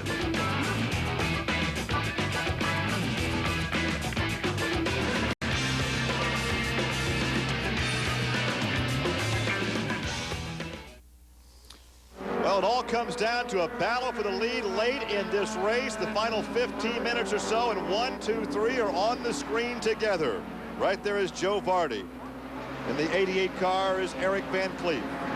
And then it's Randy Popes. 1, 2, 3 on the racetrack. Van Cleef and Popes sliding, power sliding these two cars, the Toyota and the Ford there, and they're all over. And we've had a sliding accident right here, as a matter of fact, as we look out. See a replay here. This is outside. Yeah, outside of 11. Oh, he's going to hook across right in front of this other guy. Oh, that's not a... Whoa. That's a big pucker factor there. There's 3 of those cars, and that one almost was going to be about 2 right there. Woo, that was close. Mazzicola in number 1 of the Grand Sports BMW sliding across the racetrack. Right now, your leaders are right together in the waning minutes of this one. And lap traffic up in front of them. So look out, here comes a pop. There's a pop being made right now. That's Randy Popes looking the inside. Of course, that's a lap car that the other two have gotten around, so I miscalled that thing. That's 1, 2, 3. You're looking at Joe Vardy going up the hill. Eric Van Cleef. Oh, the Ford has stumbled. The Ford has stumbled. Randy Popes is off the pace. Here he is, a 21 car, something. He was halfway up turn 1, going up the hill, and the thing just balked on him. I don't know if that's fuel or what. He's back underway, up to speed now, but something just happened to Randy Popes. He's out of this one. 11 minutes remaining in this event. So right now it comes down to that shootout between number 70 and number 88. This car's back up to speed again. We're having a report from the pit crew that he has lost the brakes. Calvin Fish, can you tell us? Well, that's what they think has happened. As he went through turn 1, he obviously had a problem getting in there, and then he was obviously lifting off early for the top of the hill there, where you do need to use the brakes again. So right now, they're very concerned. It's going to be really a question of hanging in there, keeping the car out there. Just a few minutes left in this one, but he's probably going to drop 3 positions, guys. Yeah, and Borcheller was on the fly. He's back there in 4th position, closing in on the 21 car. So right now we could have that 4th spot, or make it the 3rd spot, being contested in the final 10 minutes or so of this timed event. Well, that's what I talked about earlier, that at the end of this race for brakes, if they're going to be a factor, they'll be a factor. And the first ones to succumb to the problem are the heavier cars. This Mustang Cobra, that one of the heaviest in the entire field. So Randy Popes now suffering with very little or no brakes. Not exactly the racetrack you want to be on without brakes. No, not at all, particularly when you get to this part where you got to go down this doggone hill. There are your leaders. Now, once again, there's some traffic out in front of the leaders that they will catch on this lap. And right now, the only shot that Eric Van Cleef may have is in traffic. Well, I speculate what happened with Randy Popes is that Eric Van Cleef and Randy ran so hard at one another to try to catch up with Joe Vardy that, in fact, that was what held up and what made the brakes go away. But look right now, oh, Vardy inside, splitting 2 cars there. Holy cow. He was sawing on that steering wheel. Now a lap car between 1st and 2nd, tucked in behind the 04 car. That's the the Speakman entry. Here comes Van Cleef. Brothers. Van Cleef, 2 wheels in the dirt on the outside of turn 5. Both these guys being ultra aggressive in this traffic. They have to. We're almost out of time. Well, certainly once the leader gets through, second place has to take the risk to get through to stay close. So once again, just a couple of seconds now separating first and second. We'll come back for the final laps here at Road Atlanta. Ballistic, it's bad and totally rad. It's Motorball. Radio-controlled motor madness. Race it, roll it, flip it, fly it. It's brand new. You gotta try it. It's 2 space-age spheres attached to 2 monster motors and controlled independently by a radio frequency remote. You get 1,000 RPMs of pulse-pounding power, 2 crazy 360 spins, rocket ramp jumps, and super sweet tricks. Drag your dog wild or chase your sister. Race Motorball with your blades, with your board, or a bike. Kick butt on anything you like. Oh, yeah. With super grip knobby tires, it cuts through grass and tears up the track. It's the ball that hauls. Crash it, smash it. It's made of plastic. You can paint it, put stickers on it, do it all. Hey, it's your Motorball. Fear the frequency because Motorball Mania is here. It's only available at Toys R Us or call the number on your screen. Must be 18 or older to call. Speedvision is your ticket to same-day coverage of FIM Grand Prix 500. Mick Doohan has a shot at his 5th consecutive title, but 4-time 250 champ Max Biaggi and reigning World Superbike champ John Kaczynski stand in his way. In 250s, Loris Caparazzi has rediscovered his winning ways, while in 125s, the young guns have taken over. FIM Grand Prix coverage all year long, only on Speedvision.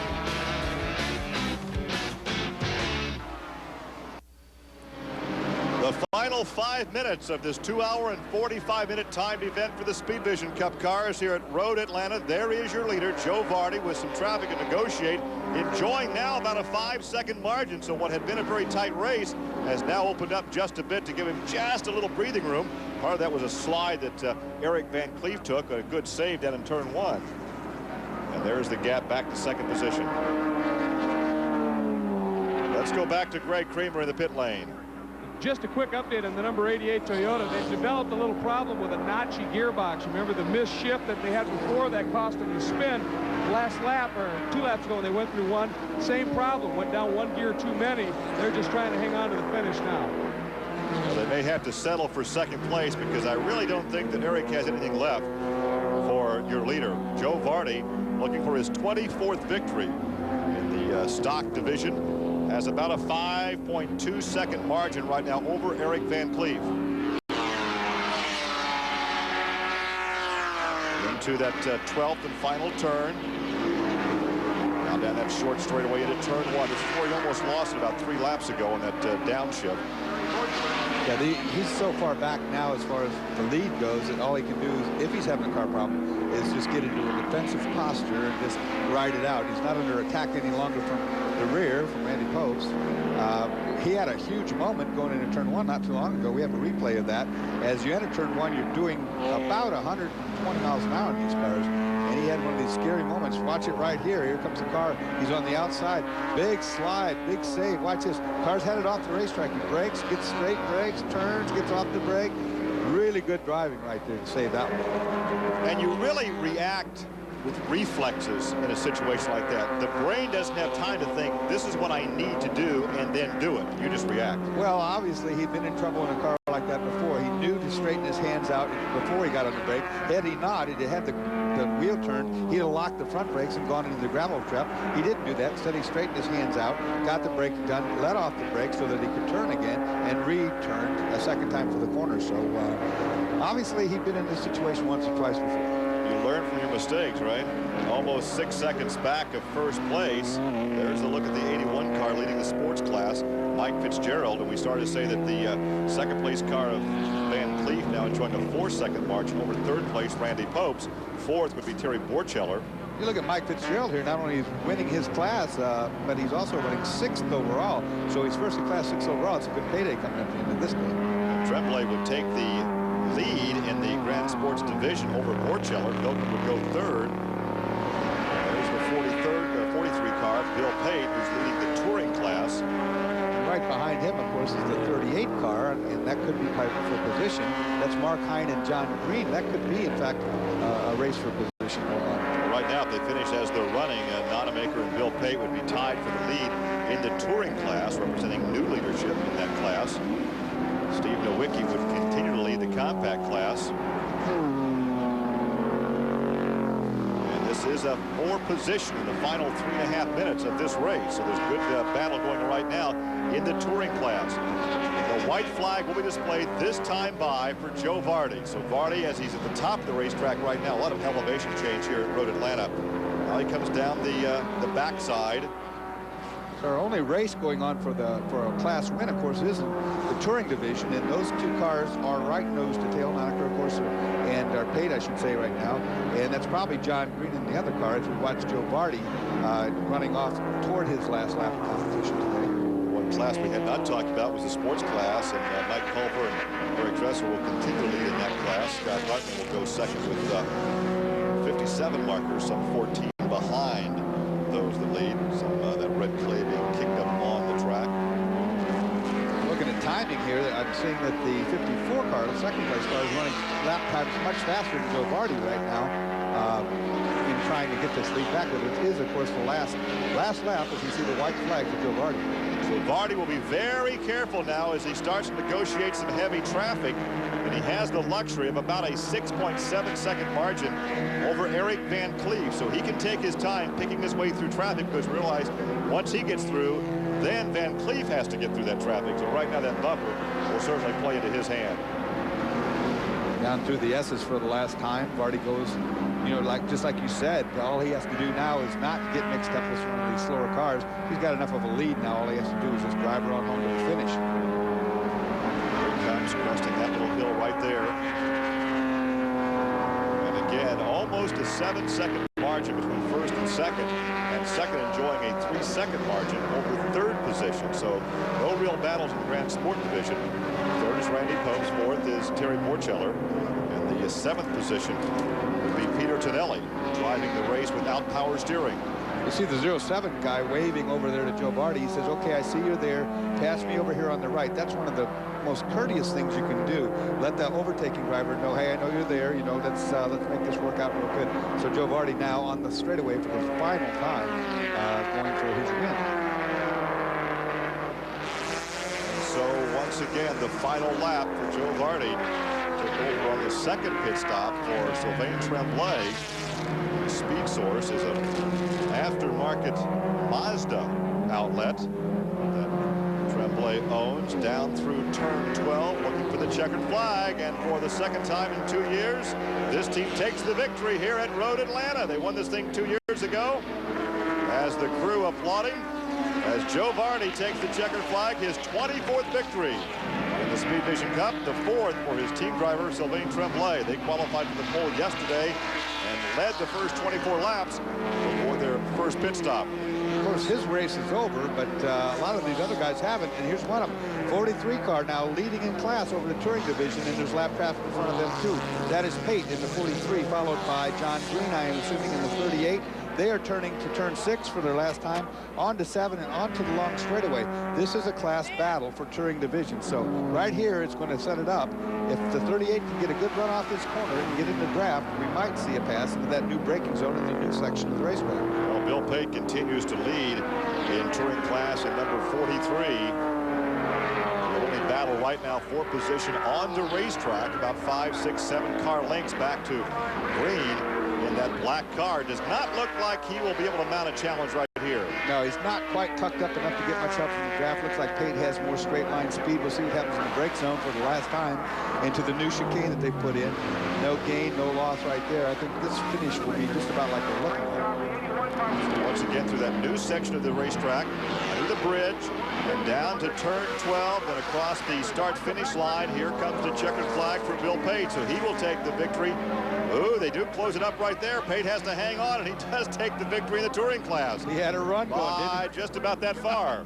Well, that was as close as you want to get right there. That was a good run going. So, Joe Vardy takes the victory overall after a 2-hour and 45-minute grind here at Road Atlanta. We'll take a break, come back, and talk to the winners.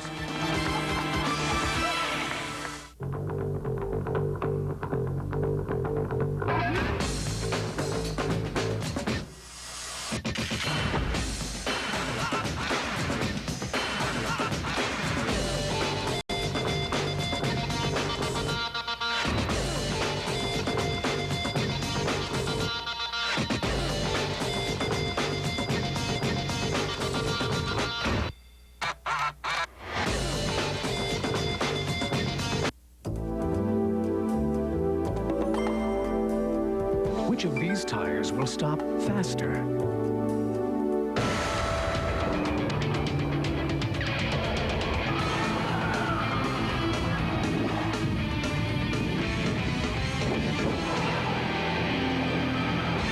Actually, they stopped about the same. In almost any test you can think of, Toyo tires stand up against the best in the world. There's nothing like the feeling of a new car.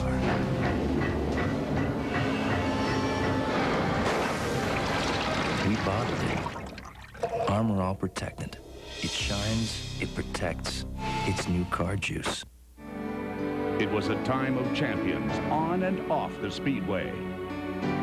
Gasoline and burning rubber filled the air. Ears rang from the sounds of roaring engines. The action was fierce. Autographs were free. And even rivals walked side by side. Celebrate the golden era of American motor racing with Car and Track. Car and Track, weekdays at 9:30 a.m. Eastern.